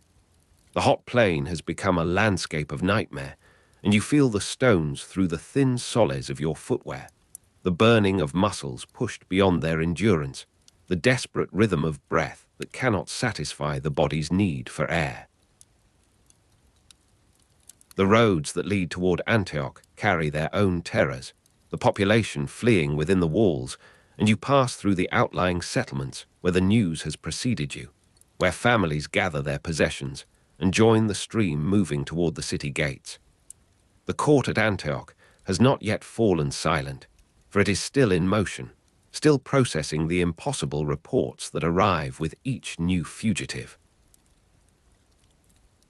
You see the walls before nightfall, and the press at the gates where the guards struggle to separate those who belong from those who might be enemy scouts, disguised among the refugees. Every face turned toward the eastern horizon expects to see the banners of Ilghazi appearing before the darkness completes its cover. Within the walls, the night brings no rest, and you move through streets where the wounded have collapsed in doorways and the able-bodied argue over the distribution of weapons that will not suffice in any case. A silence begins to form in the spaces between the arguments, a recognition that no local resource can compensate for the loss of the field army. The end of Roger's rule has left a vacuum that no voice in Antioch can fill. The darkness conceals the eastern plain, but the imagination supplies what the eyes cannot confirm: the approach of Ilghazi's columns, the circling of his horsemen around a city that has lost the power to resist. You find a corner in the lee of a warehouse wall, and the stone radiates the heat of the day back into the cooling air, and the stars emerge with a clarity that seems to deny the possibility of human catastrophe. The morning brings news that Ilghazi has not followed up his victory by capturing Antioch itself, that his forces have dispersed to plunder the undefended countryside rather than to press their advantage against the walls. This reprieve carries no comfort, for the reasons behind it remain unknown, and the city must prepare as though the siege were merely delayed. The disaster led to closer dependence on the Kingdom of Jerusalem, and the messengers who ride southward carry appeals that acknowledge a subordination previously resisted. You stand at the harbor as they depart, and the water holds a stillness that contrasts with the turmoil of the streets above, the Mediterranean lying open toward the kingdom that must now assume the burden of Antioch's survival. The smell of blood seems to cling to the clothing of those who escaped, a presence that no washing can remove. The days that follow establish a rhythm of waiting, and you feel the city contract upon itself, the outlying suburbs abandoned, the fields left to whoever chooses to move through them. The silence of the court deepens as the immediate shock of the disaster yields to the longer endurance of uncertainty. The battle demonstrated the vulnerability of the principality when its prince was absent, and this truth, which the defeat has made unavoidable, shapes every conversation in the corridors of power. There is no prince in Antioch, has been no prince since Bohemond's departure years before, and the regency that Roger had held with such energy has ended in the dust of Sarmeda. The name Ager Sanguinis circulates now in whispers, attached to a catastrophe that has redrawn the political map of the northern states. King Baldwin, the second of Jerusalem, rushed north to organize the defense, and his approach is announced by the dust of his escort long before his person becomes visible. You stand upon the wall as the column approaches, and the sun has begun its descent toward the western sea, casting long shadows across the road from the orchards that line its final approach.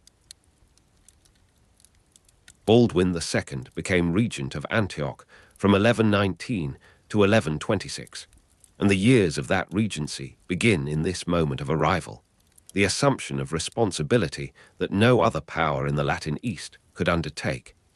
He carries the authority of his kingship, where Roger had held only the delegated power of regency, and this difference is visible in the bearing of the men who ride with him, in the confidence with which they make their camp outside the walls.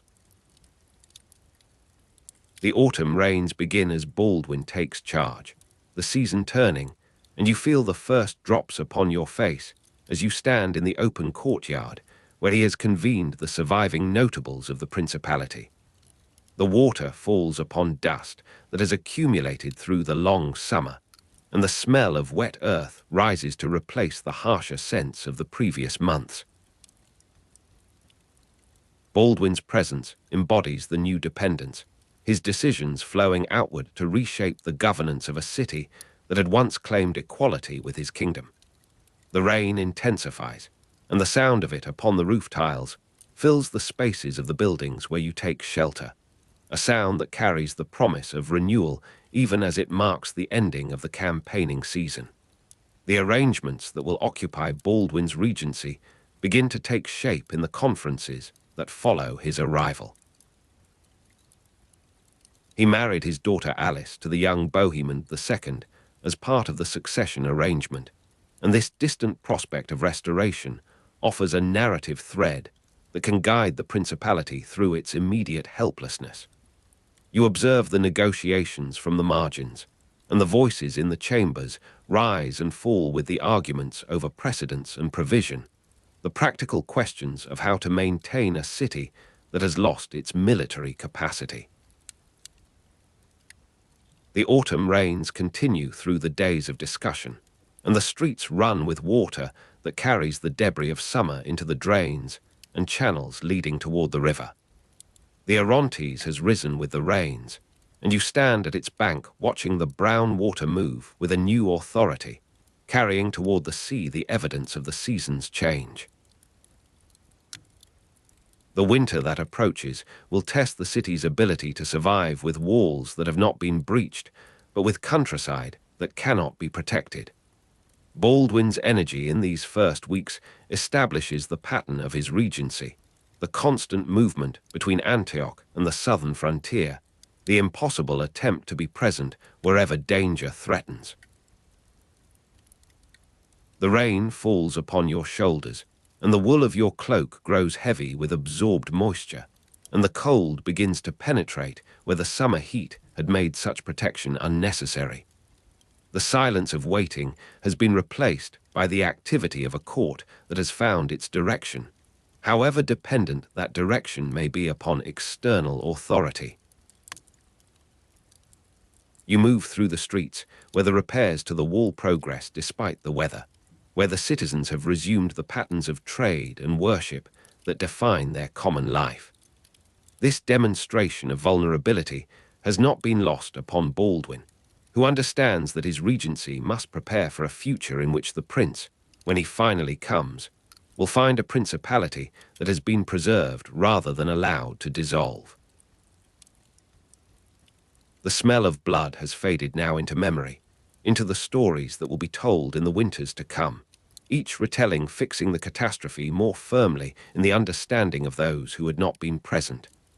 The plain of Sarmeda belongs to another season, another year, and you feel the distance of it as the rains continue and the landscape around Antioch turns to the muted greens and browns of the Levantine winter.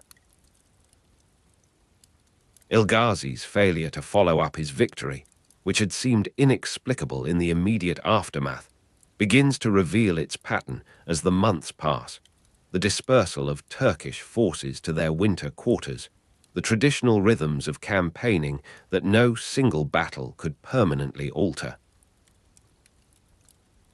The dust clouds of the routed cavalry have settled long since, and the roads that carried the fugitives now carry the more ordinary traffic of a region that must continue its existence regardless of who claims sovereignty over it.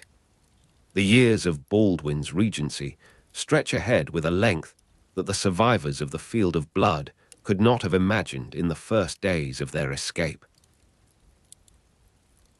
You find yourself in the cathedral where prayers are offered for the dead and for the preservation of the living, and the stone interior carries the sound of the liturgy with a resonance that seems to extend beyond the walls into the rain-filled air outside.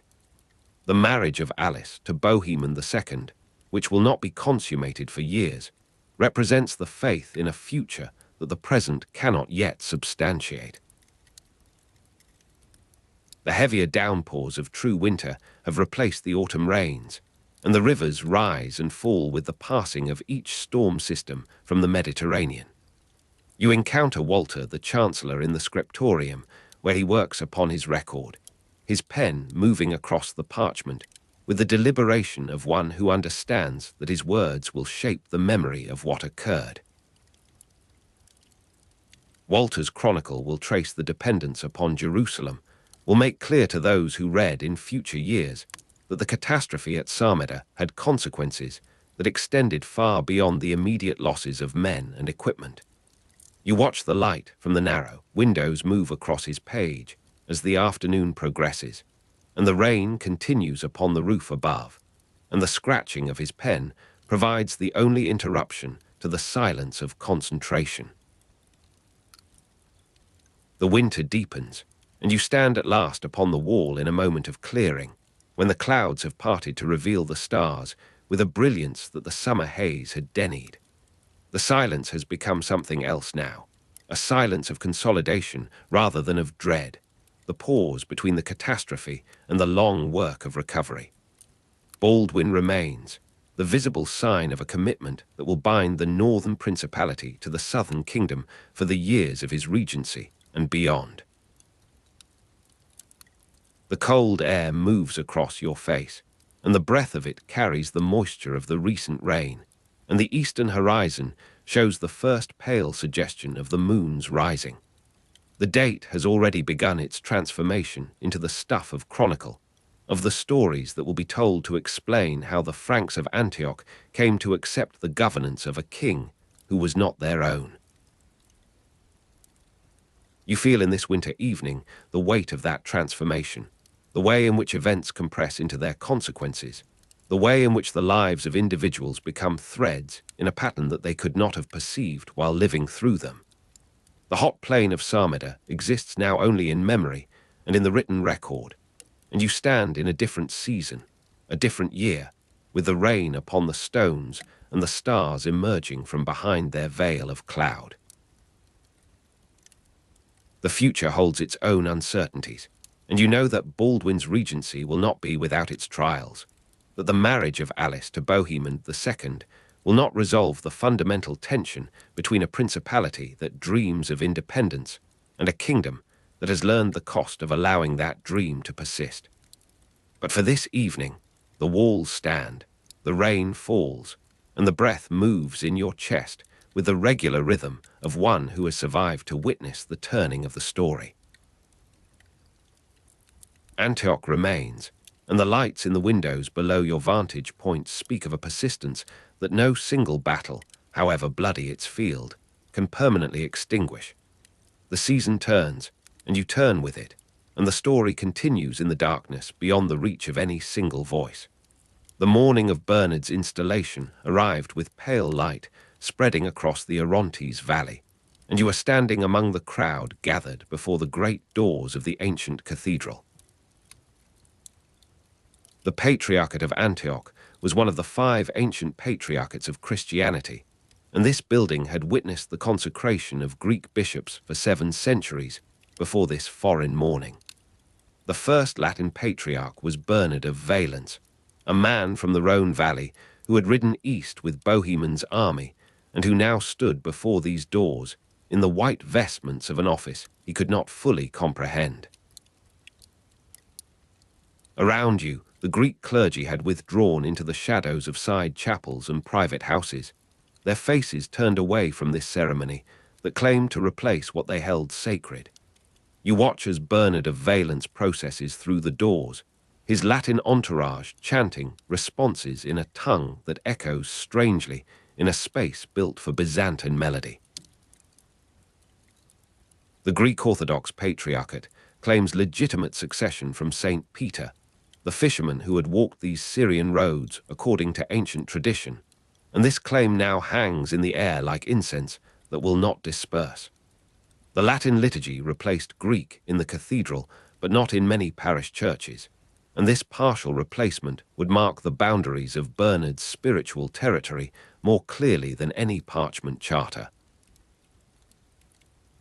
The heavy doors close behind the procession, and you remain outside with those who cannot enter, the Greek merchants and scribes who have built their lives around this institution that now excludes them. The sun climbs higher above the Syrian hills, and the stones of the cathedral warm slowly, releasing their stored coolness into the morning air. The Latin Patriarchate was established by the Crusaders in 1098, creating a competing claim that would outlast Bernard himself and trouble the sleep of his successors. You move through the streets as the ceremony continues within, and around you the ordinary commerce of Antioch resumes its patterns. Greek merchants speaking Arabic in the market, Latin to their lords, navigate the linguistic boundaries of their complex existence with the ease of long practice. The weight of ancient patriarchal authority, diminished but not extinguished, presses upon these streets where multiple communities must find ways to coexist without acknowledging full equality. By afternoon, the ceremony has concluded, and Bernard of Valence has been enthroned in the seat that Greek bishops had occupied since before the coming of Islam. The Greek patriarchs were in exile, primarily in Constantinople, during Latin rule, and their absence created a hollow space in the spiritual geography of the city. You are walking now along the colonnaded street that runs toward the eastern gate, and the shadows lengthen across pavements worn smooth by centuries of feet. The Greek population of Antioch was estimated at perhaps 1/3 of the total, a substantial minority whose continued presence would shape the culture of the Latin Principality in ways the conquerors had not anticipated. Around you, the merchants are unloading their cargoes of oil and wine, and the voices you hear blend Arabic and Greek in the bargaining that fills the afternoon. The evening brings a different sound to the cathedral quarter, and you find yourself near a small chapel where light flickers through a narrow window. Byzantine chant echoing from a side chapel, while Latin Mass proceeds in the nave, describes the acoustic reality of this divided sacred space, 2 liturgies existing in parallel without touching. The Greek population and clergy remained significant in Antioch throughout the Crusader period, their persistence a quiet resistance to the narrative of complete replacement that Bernard's installation might have suggested. The cold air moves across your face once more as night descends, and you pull your cloak closer against the desert chill that follows these brief Syrian twilights. The weeks after Bernard's enthronement settle into patterns that reveal the complexity beneath the surface of Latin victory. You are standing at dawn in the market quarter, and the first light catches the domes of churches built in the Greek style that still punctuate the skyline. The dispute over the Patriarchate reflected wider tensions between Latin and Greek Christianity, tensions that reached back to the schism of 1054 and forward to negotiations that would consume popes and emperors for generations unborn. Around you, the merchants are unloading their cargoes of silk from the eastern caravans, and a Greek trader argues prices in Arabic with a Syrian middleman, while a Latin clerk records the transaction in a script the others cannot read. The parallel lives, Latin Mass in the morning, Greek liturgy in hidden chapels, establish themselves with the inevitability of water finding its level. You follow a narrow street that winds away from the main thoroughfare, and the sound of chanting grows clearer as you approach a modest building whose door bears a cross in the Greek style. The smell of old incense in stone churches built before the Crusade greets you as you enter, thicker here than in the cathedral, accumulated across decades of uninterrupted observance. An elderly priest moves through the liturgy with the gestures his grandfather had used, and the small congregation responds with the same words their ancestors had spoken when Antioch was still Byzantine, and the Latin presence unimaginable. The morning progresses, and you return to the broader streets where Latin clerics walk in their black robes, conspicuous in their foreignness. The Byzantine emperor claimed sovereignty over Antioch as former Byzantine territory, and this claim, though unenforceable, lent a certain ambiguity to the Latin position that the Greek community understood and occasionally exploited. Around you, the merchants are unloading their cargoes of grain from the ships that have made the short voyage from Cyprus, and the harbour bustle speaks of a commercial life that transcends the religious divisions of the city's elite. The seasons turn, and Bernard of Valence learns to administer his peculiar jurisdiction.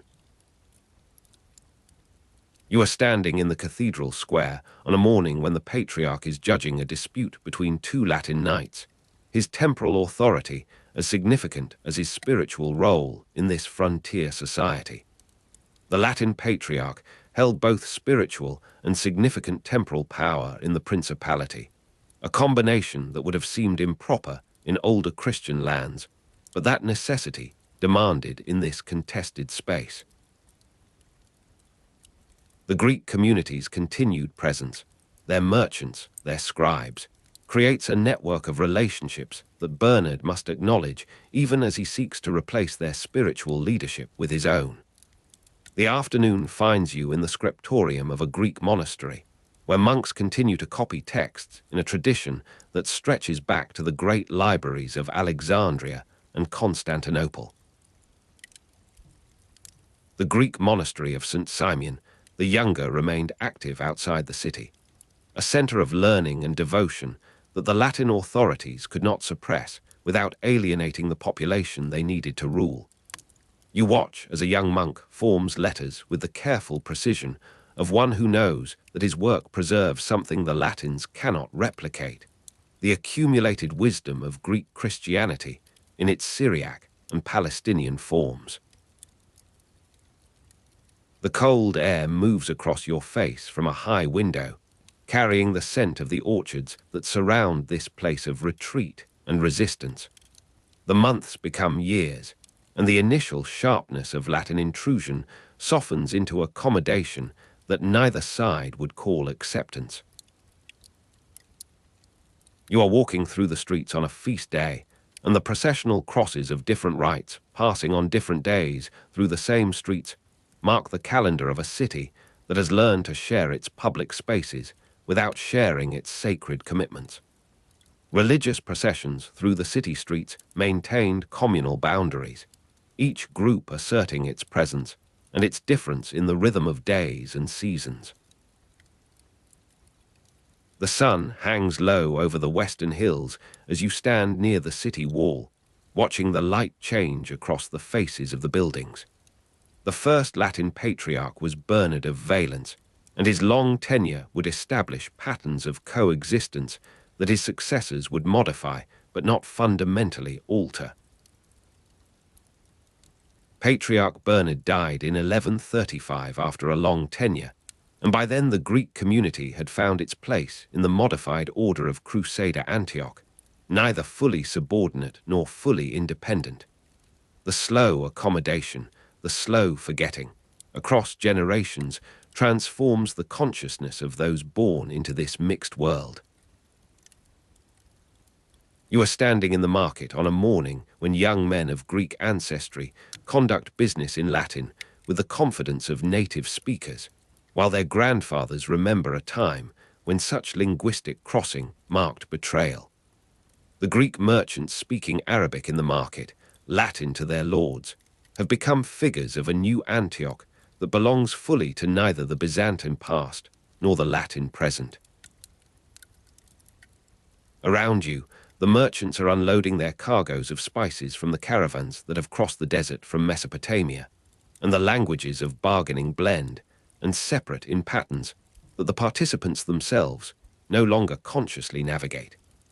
The afternoon brings you to the house of a Greek scribe who has found employment copying documents for the Latin administration, his knowledge of Arabic and Greek indispensable to rulers who speak neither tongue with fluency.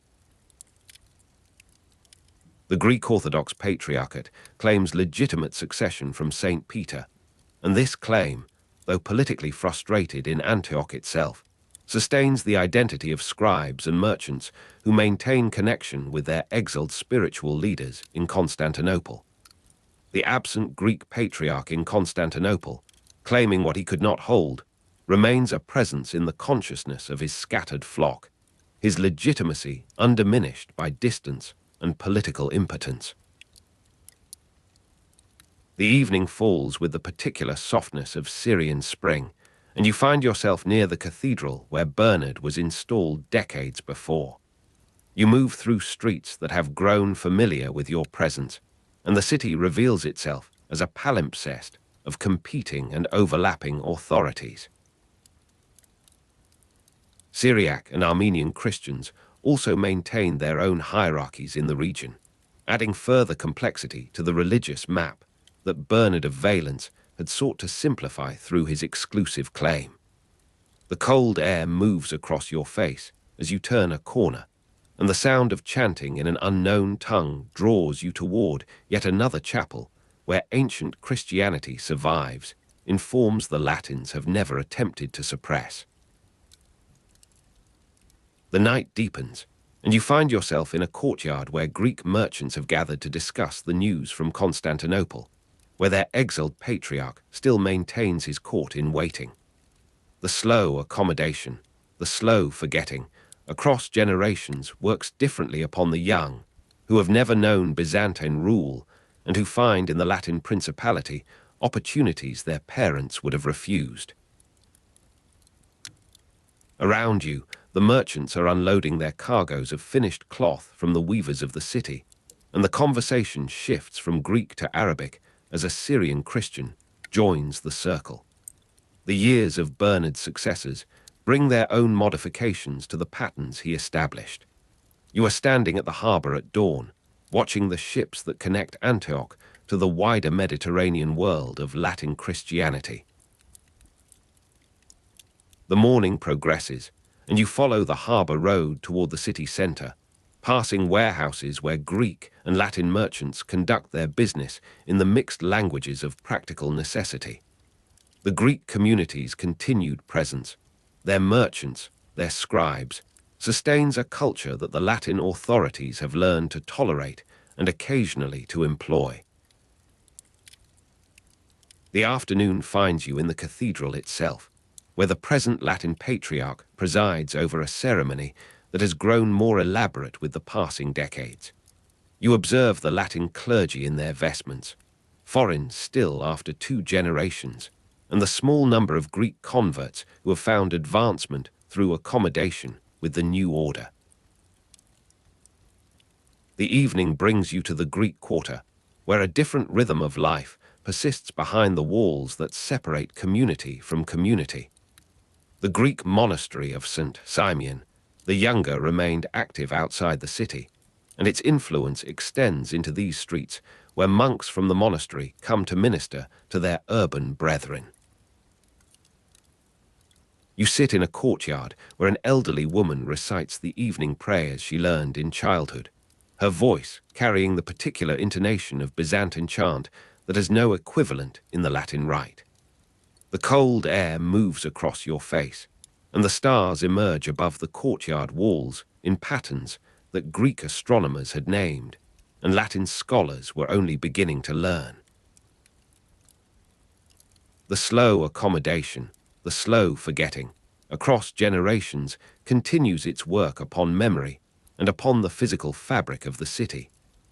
You are walking through streets where Latin and Greek architectural elements have begun to blend in the buildings of the prosperous, where a merchant's house might display a Latin inscription above a Greek foundation.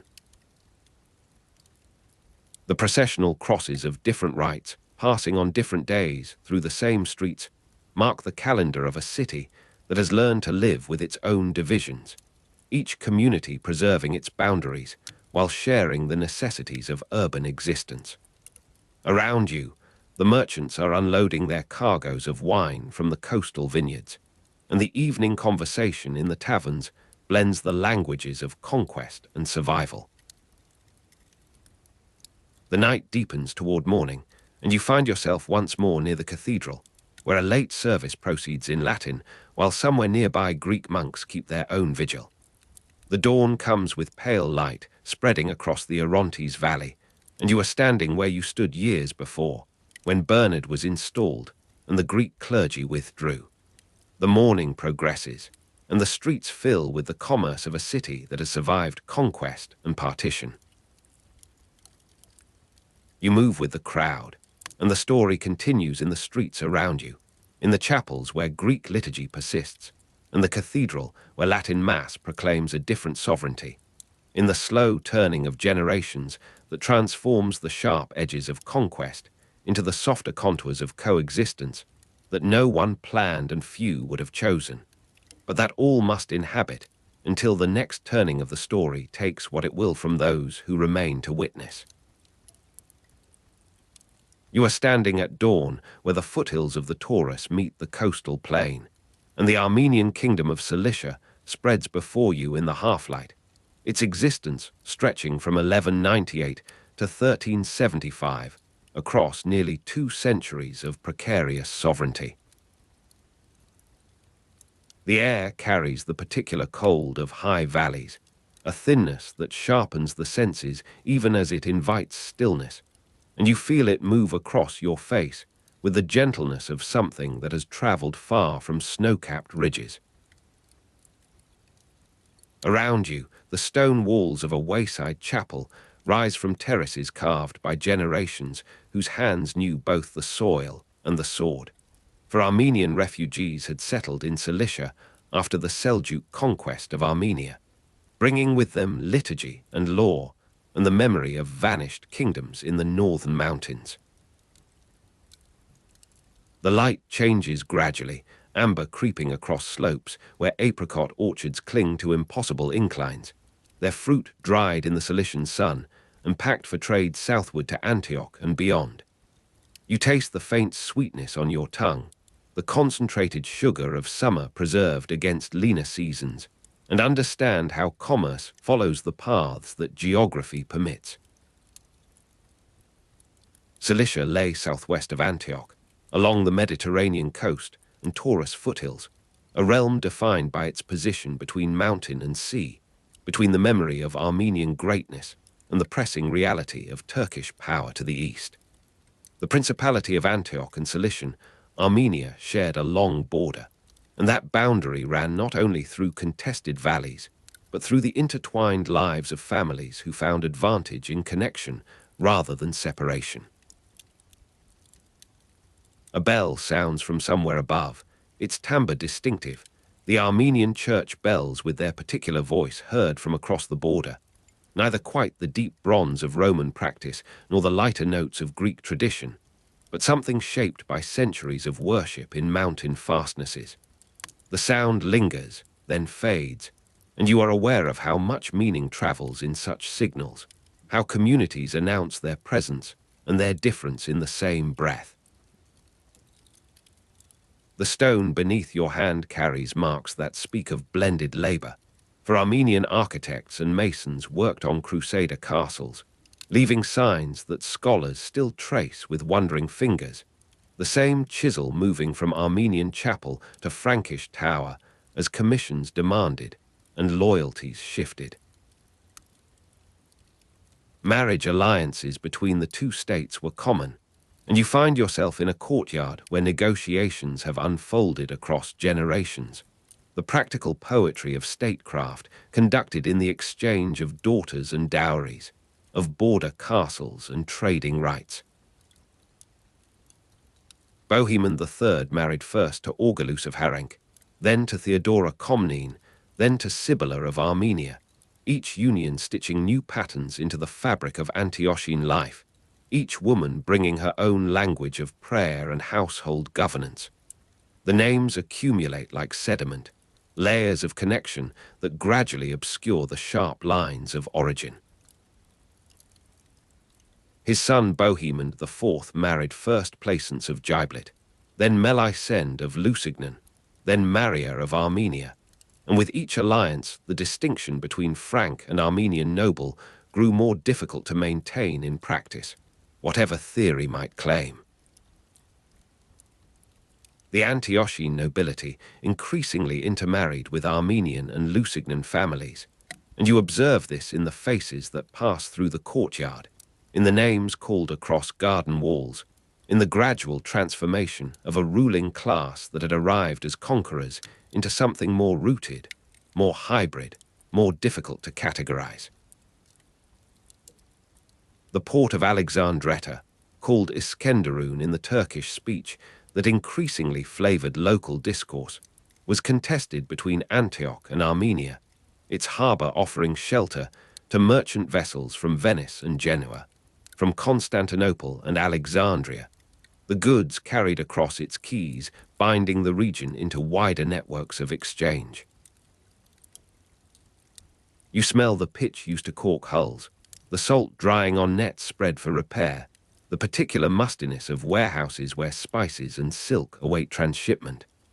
The Taurus passes controlled trade between the two states, and you feel the weight of this geography in your own slow climb toward a higher vantage, the path switching back across slopes where goats find footing and humans must proceed with care. The mountain air of the Amanus passes, dividing plain from highland, fills your lungs with something that seems to clarify thought even as it tires the body, each breath a small labor that rewards with expanded vision. From here, you can trace the routes that caravans follow, the threads of connection that commerce weaves between peoples who might otherwise maintain only hostility. The sound of Kurdish and Turkish raiders in the high valleys, heard by both peoples, comes sometimes as rumor, sometimes as distant disturbance, sometimes as the immediate terror of hooves and flame, and both Armenian and Frankish settlements learn the same responses, the same watchfulness, the same dependence upon strong walls and stored provisions. The two states sometimes allied against Turks, sometimes competed for territory, and you witness this ambiguity in the very stones of a border fortress where Frankish masonry rises beside Armenian work, the courses interlocking, the styles distinct yet complementary. Armenian masons left their marks, triangles and letters and symbols whose meaning was known to their guild, and Frankish builders added their own conventions, the whole standing in defiance of time and siege. The taste of dried apricots returns, offered by a servant in the keep, the fruit grown on Cilician slopes and carried here as tribute or trade, sweetness that transcends the categories of ethnicity and allegiance. In these walls, you sense the duration of that persistence, the daily miracle of maintaining statehood in a world of larger powers. The fall of Jerusalem in 1187 increased pressure on both states, the shock of that loss reverberating through every Christian community in the Levant, and you feel it in the more anxious temper of correspondence, in the strengthened fortifications, in the renewed urgency of alliance-making that followed Saladin's triumph. The shared fear of Turkish power to the east shaped decisions in both Antioch and Sis, the Armenian capital, pressing toward cooperation even when competition seemed more immediately profitable. You stand in a council chamber where this fear has been discussed 100 times, the same maps spread across tables, the same routes marked for defense or retreat, the same calculations of force against force that never quite resolve into certainty. The Armenian church bells sound again, closer now, their distinctive timbre marking the hour of prayer, and you understand how time is measured differently in communities that maintain their own calendars even as they participate in wider affairs. The gradual blending of noble families proceeds in the background of more dramatic events, and you trace it in the genealogies that monks compile, in the witness lists of charters, where Armenian and Frankish names alternate, in the very script that records transactions, Latin and Armenian characters sometimes appearing in the same document. The result is visible in the appearance of the young lord who greets you in the courtyard, his features neither clearly Frankish nor clearly Armenian, his speech carrying inflections from both traditions, his very existence a kind of argument for the possibility of fusion that the theorists of pure blood would deny. In the person of this nobleman, you see that geography made flesh, the meeting of mountain and plain, of ancient settlement and newer claim. The port of Alexandretta generates its own rhythms of life, and you find yourself there as evening approaches, the light turning the harbor to molten metal, the ships at anchor rocking gently on swells that have traveled from beyond the horizon. The goods that have descended through the Taurus passes accumulate here, awaiting the ships that will carry them to wider markets. You taste the salt on your lips, feel the particular texture of harbor air that is neither fully land nor fully sea, hear the multilingual calls that coordinate the movement of cargo. For much of Cilicia's duration, this port represented possibility, the wealth that might sustain independence against the pressures that gathered on every side. Stone castles with Armenian mason marks, alongside Frankish ones, rise from headlands along the coast, their siting determined by the same strategic logic that recognized the value of every promontory and inlet. You climb to one such position, feeling the age of the masonry in its weathered surfaces, tracing with your fingers the marks that identify the work of particular craftsmen, the pride of labor that outlasts the political arrangements that commissioned it. The castles remain, their function transcending the particular alliances of any moment, their stones speaking a language of defense and permanence that both peoples understood.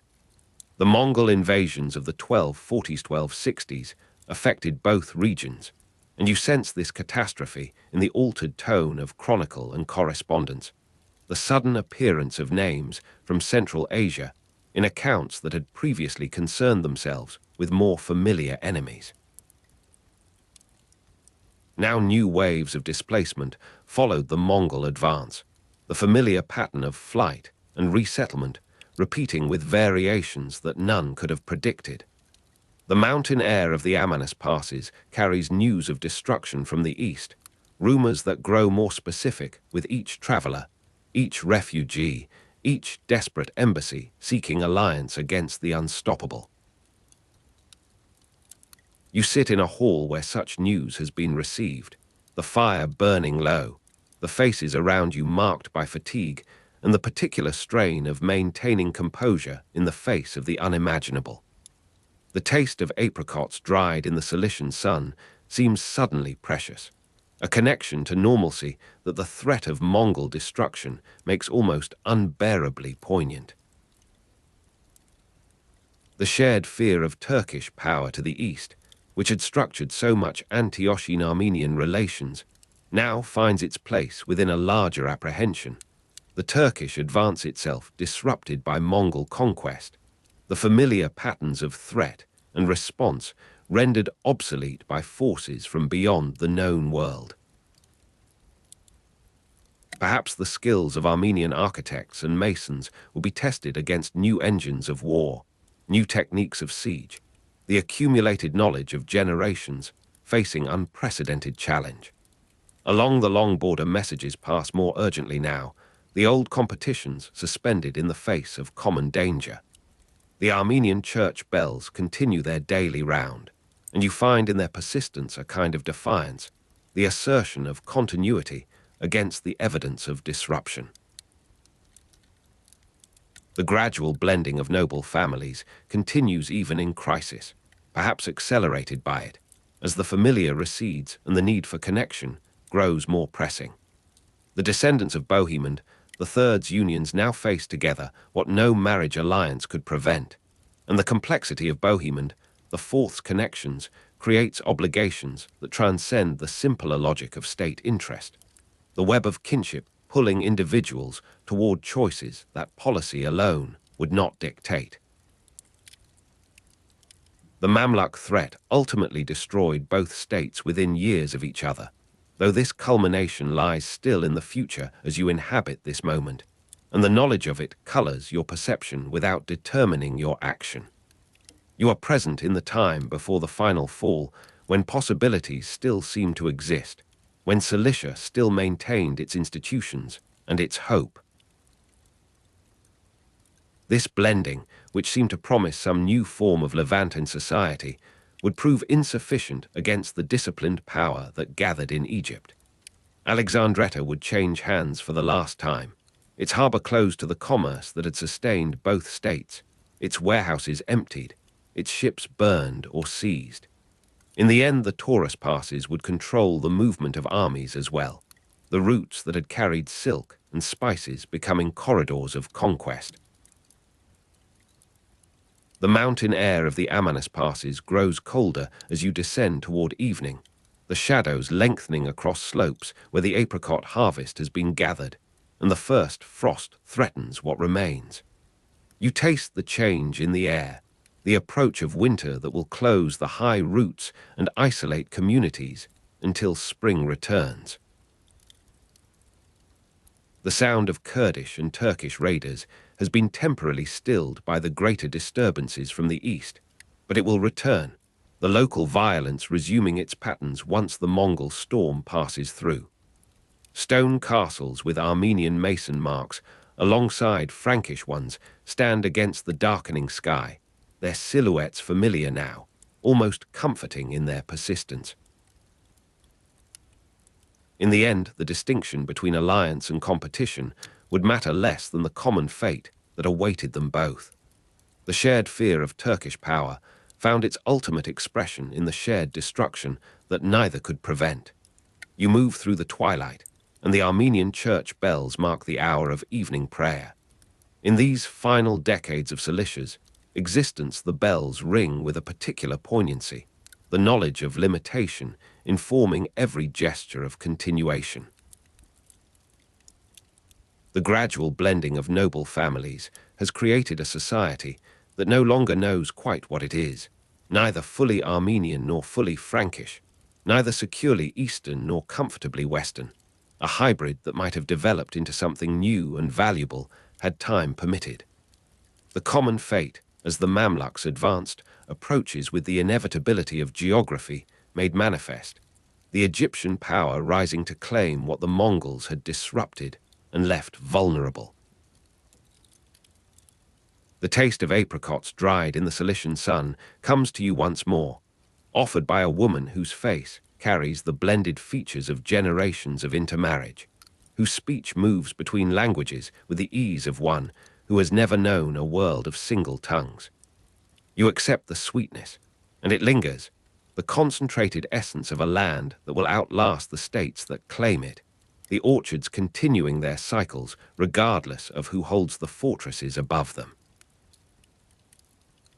The mountain air carries the scent of wood smoke from 1,000 hearths, the evening meals being prepared in kitchens where Armenian and Frankish techniques have mingled, the same spices finding their way into different traditions of preparation. The recovery from Mongol trauma has been partial, the resources of both states diminished, the confidence in the future shaken. You sense the approach of destruction in the more cautious temper of current policy, the drawing back from forward positions, the consolidation of what can be held rather than the expansion that earlier generations attempted. Alexandretta sees fewer ships now, the trade routes finding alternatives, the wealth that sustained elaborate courts diminishing to levels that support only essential functions. You feel the emptiness of routes that once thronged with travelers, the silence where commerce once made its constant noise. The sound of Kurdish and Turkish raiders seems almost welcome in its familiarity, a violence that belongs to the known world rather than the unprecedented destruction that comes from the south. The shared fear of Turkish power to the east has been replaced by the more immediate fear of Mamluk power to the south, and the old alliances with Turkish princes against common danger begin to seem conceivable, the categories of enemy and friend shifting with the desperate logic of survival. The skills of Armenian architects and masons continue to be employed in the strengthening of positions that will prove inadequate, the labor of hands unable to compensate for the deficiency of numbers and resources. Along the long border, the final preparations unfold, the movement of supplies, the reinforcement of garrisons, the desperate diplomacy that seeks allies who will not come.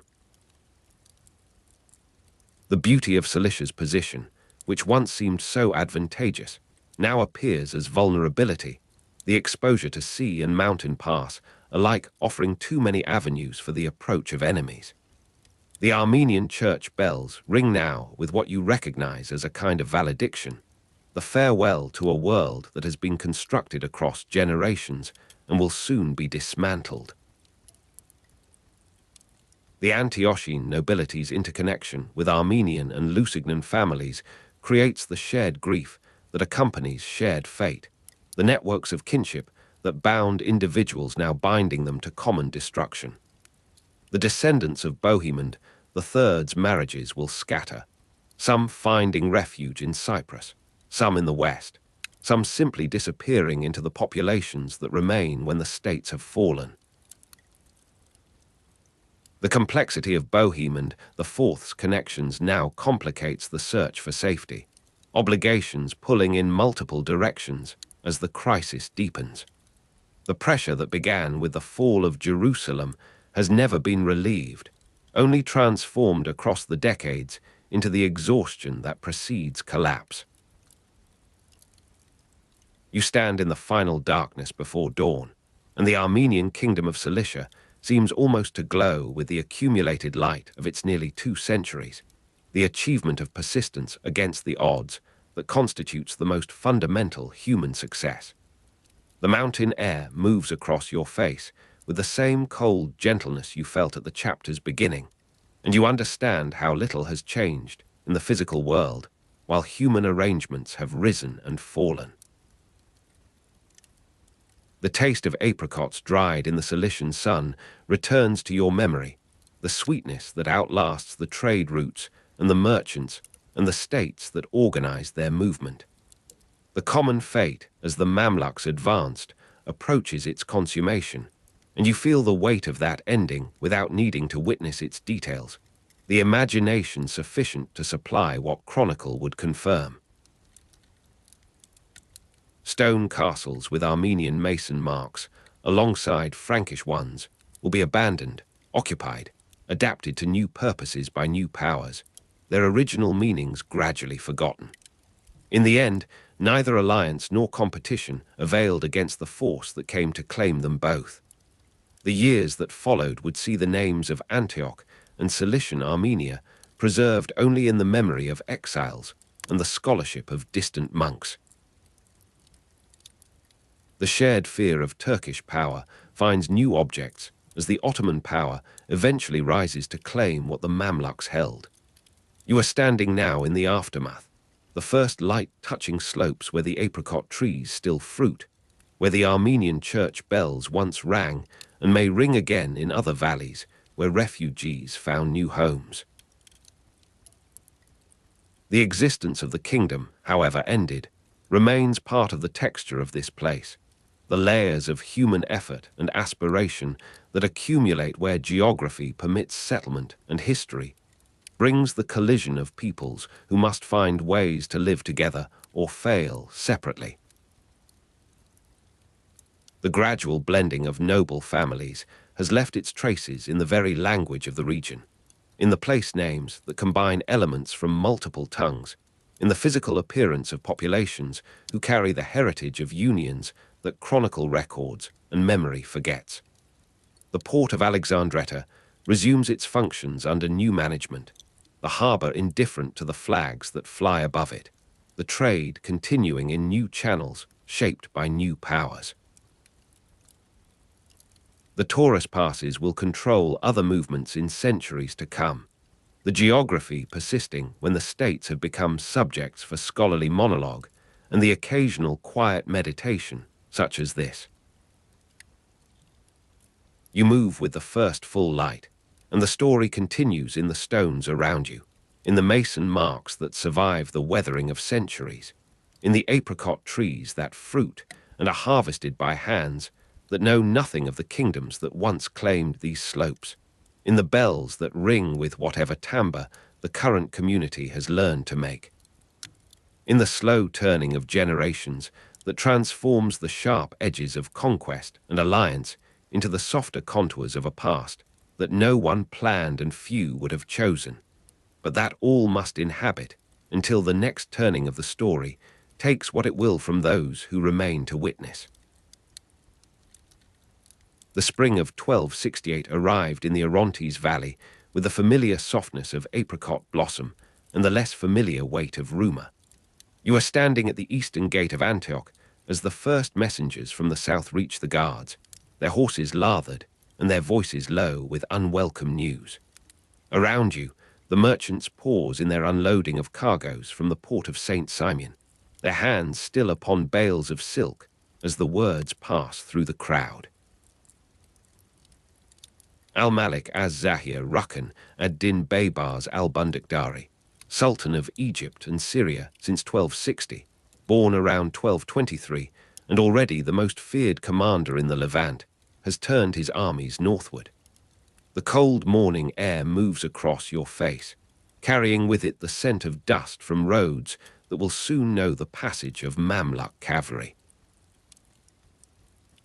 The Principality of Antioch, established in the first fervour of Crusade and maintained through 2 centuries of negotiation and war, has known relative peace in recent years.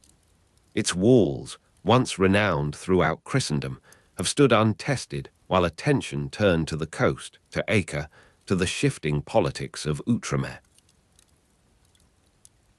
You walk now along the northern rampart, where the stone shows the pale patches of repair left unfinished, where the ditch before the wall has silted with the accumulation of soil and the debris of daily living.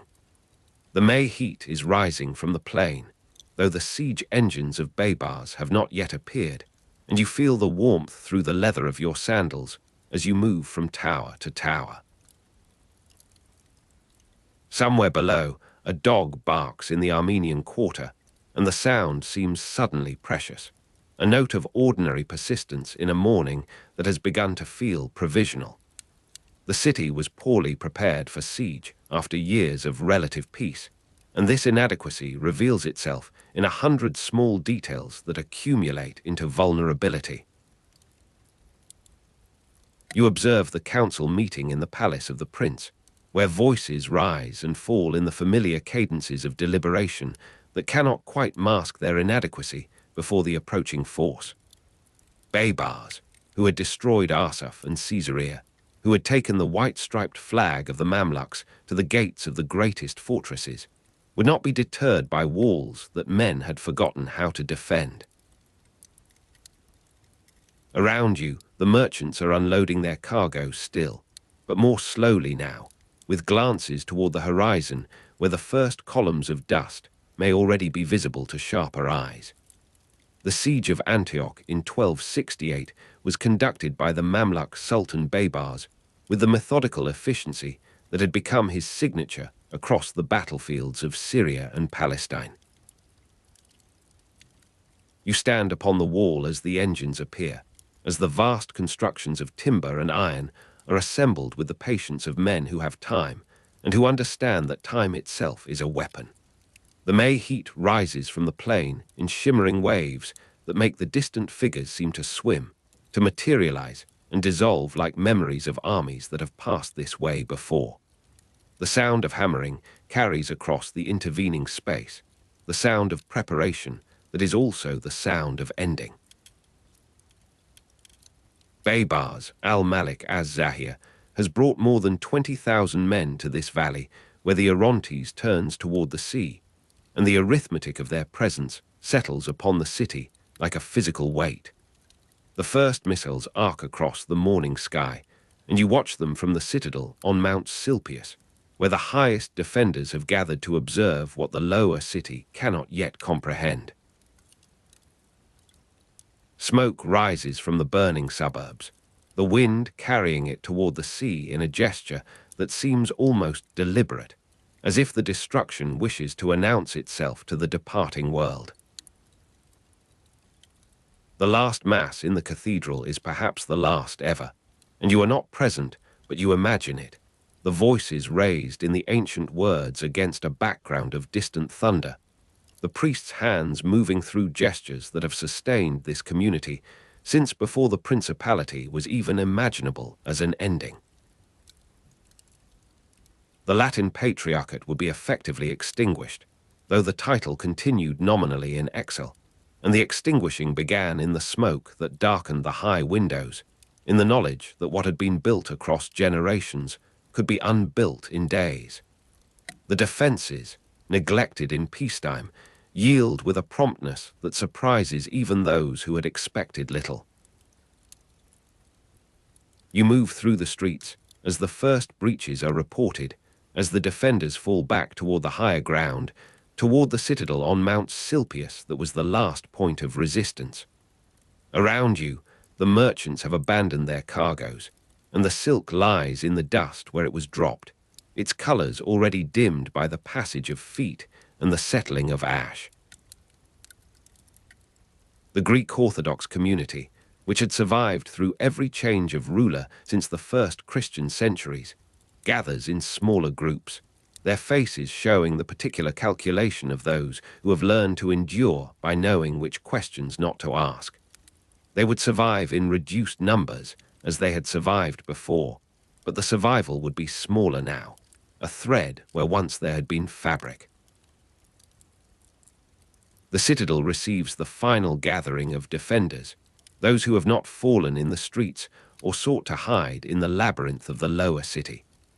You stand upon its walls as the Mamluk heralds approach with the terms that Baybars, born around 1223 and already the author of dozens of such negotiations, has prepared for this moment. The garrison was slaughtered or enslaved after surrender, and the knowledge of this outcome precedes the formal words, lives in the silence between the herald's pronouncement and the commander's response. The May heat has intensified, rising from the plain in waves that seem to thicken the air itself, to make each breath an act of conscious effort. The city was systematically destroyed to prevent reoccupation, and the destruction begins even as the negotiations proceed, as if Baybars al-Bundakdari cannot wait for the conclusion he has already written. The final stand in the citadel ends not with battle, but with the exhaustion of alternatives. You are present as the gates open, as the defenders file out with the slow precision of men who have accepted what they cannot prevent. Around you, the last soldiers of the Principality lay down arms that have grown unfamiliar in their hands, that have not been tested in the ways that matter until this morning that has stretched into days and will end in lifetimes of servitude or the mercy of swift death. The Mamluk soldiers move among them with the dispassion of administrators, sorting, selecting, assigning fates with the efficiency that has carried their sultan from the steps of Kipchak to the throne of Damascus, where he will die in 1277, 9 years from this moment that he has orchestrated with such completeness. The departure of survivors begins as a trickle and swells to a current that empties the city of those who can flee. You stand at the harbour of St. Simeon as the boats load with the fortunate, with those who have secured passage or who have simply taken passage in the chaos of ending. The wind carries the smoke from burning suburbs toward the sea, and the sunlight through that smoke takes on the quality of something remembered, something already belonging to a past that has been sealed by the siege in May 1268. The Principality of Antioch ended in 1268, and the ending is visible in the faces of those who crowd the small vessels, in the silence of those who remain on the quay, because they have nowhere to go, or because they belong to communities that have learned to persist through changes of flag and language and prayer. The silence after the population is removed settles gradually, as water settles after disturbance. You walk through the streets in the days that follow, and the absence has texture, has weight, has the quality of a presence rather than a lack. Birds return to the walls, perching upon the battlements where sentries once stood, their calls echoing in the emptiness with an insouciance that seems almost deliberate, almost commentary. The destruction is thorough, the walls breached in calculated places, the public buildings reduced to shapes that suggest function without fulfilling it. Around you, the merchants are gone, their cargoes burned or carried away, and the dust that moves through the empty streets is the dust of endings, of the slow transformation of habitation into archaeology. Baybars, Sultan of Egypt and Syria, does not remain to observe the completeness of his work.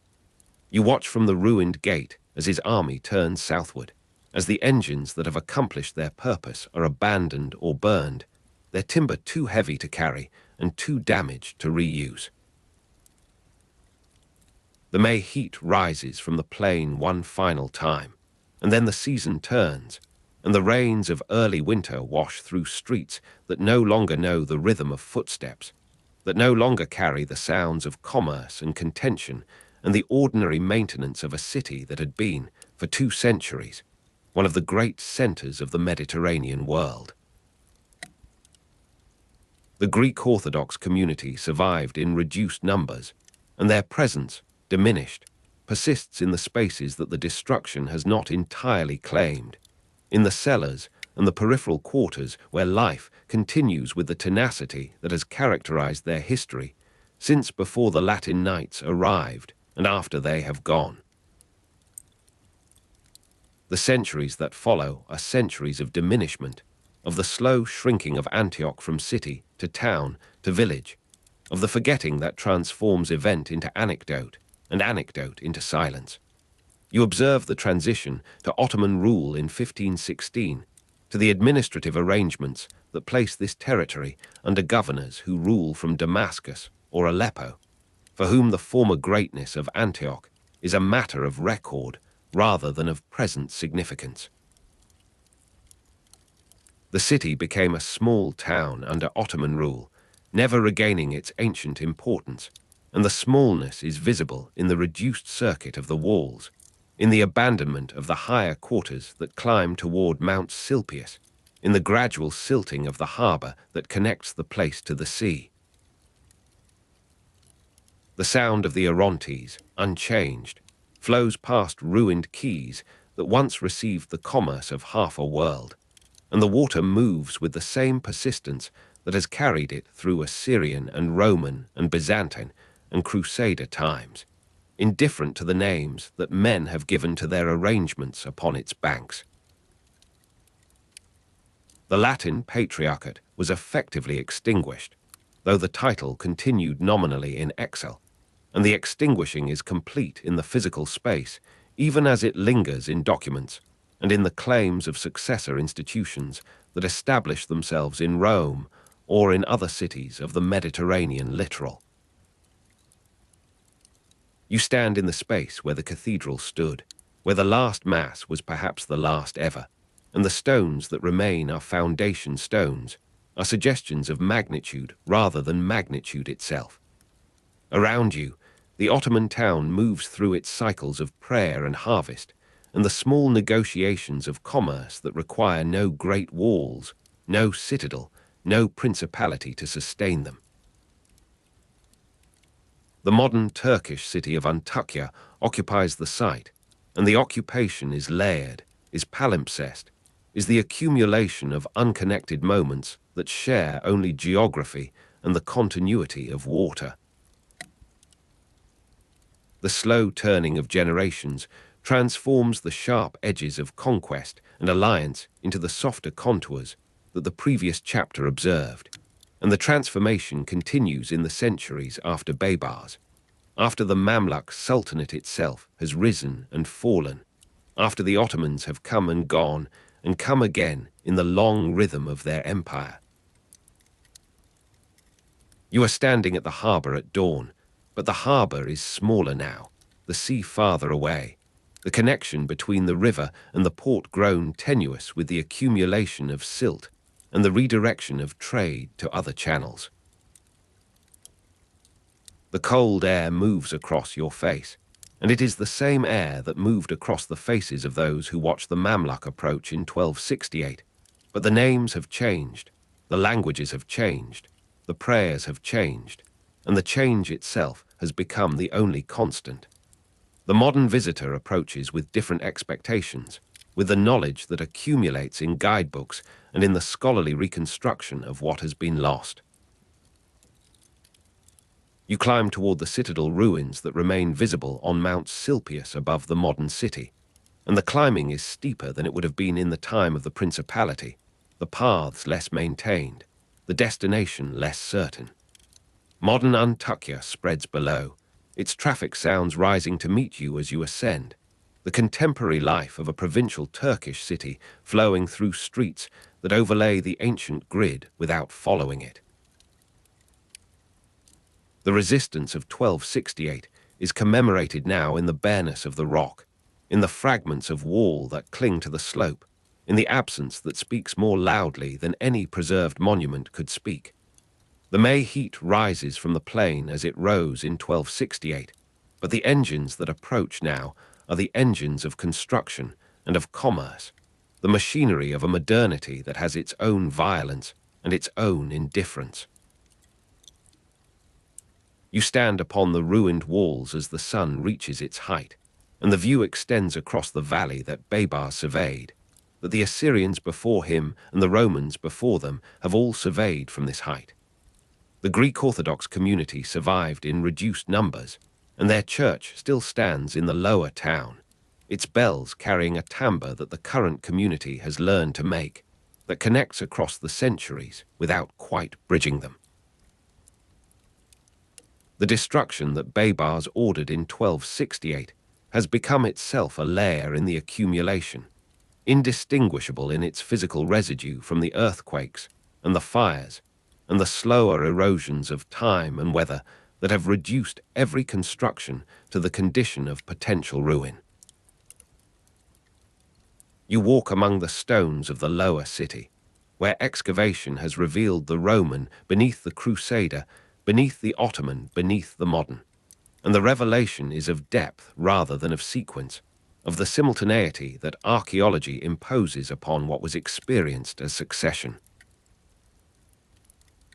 The silence after 1268 has itself been removed, has been filled with new populations, new sounds, new smokes that rise from burning not of suburbs, but of fuel, of the ordinary combustion that sustains contemporary life. You observe the modern city from the height of the citadel ruins, and the observation is of continuity and discontinuity together, of the river that persists and the walls that do not, of the mountain that receives the sun in the same angles and the buildings that catch it differently.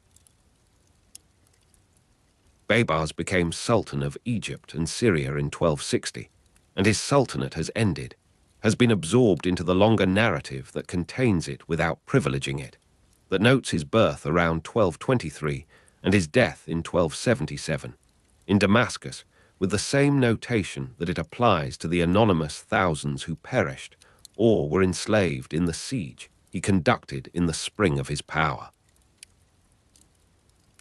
The birds that returned to the walls in the silence after 1268 have continued to return, to nest, to depart, to return again in the rhythm that precedes and outlasts human memory.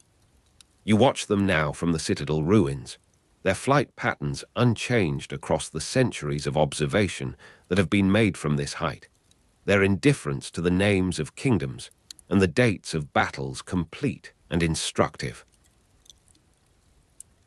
The siege in May 1268 sealed the end of the Crusader Principality, and the sealing is visible in the absence of Latin institutions, in the continuity of Greek and Arab and Turkish presence, in the layers that archaeology reveals and that daily life continues to bury.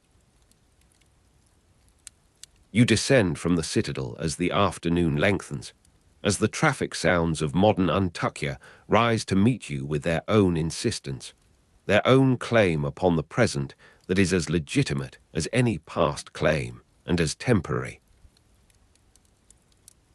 Around you, the merchants are unloading their cargoes in the modern market, and the goods are different, but the gestures are familiar, the bend of the back and the call of the voice, and the negotiation of value that has persisted through every change of currency and of language.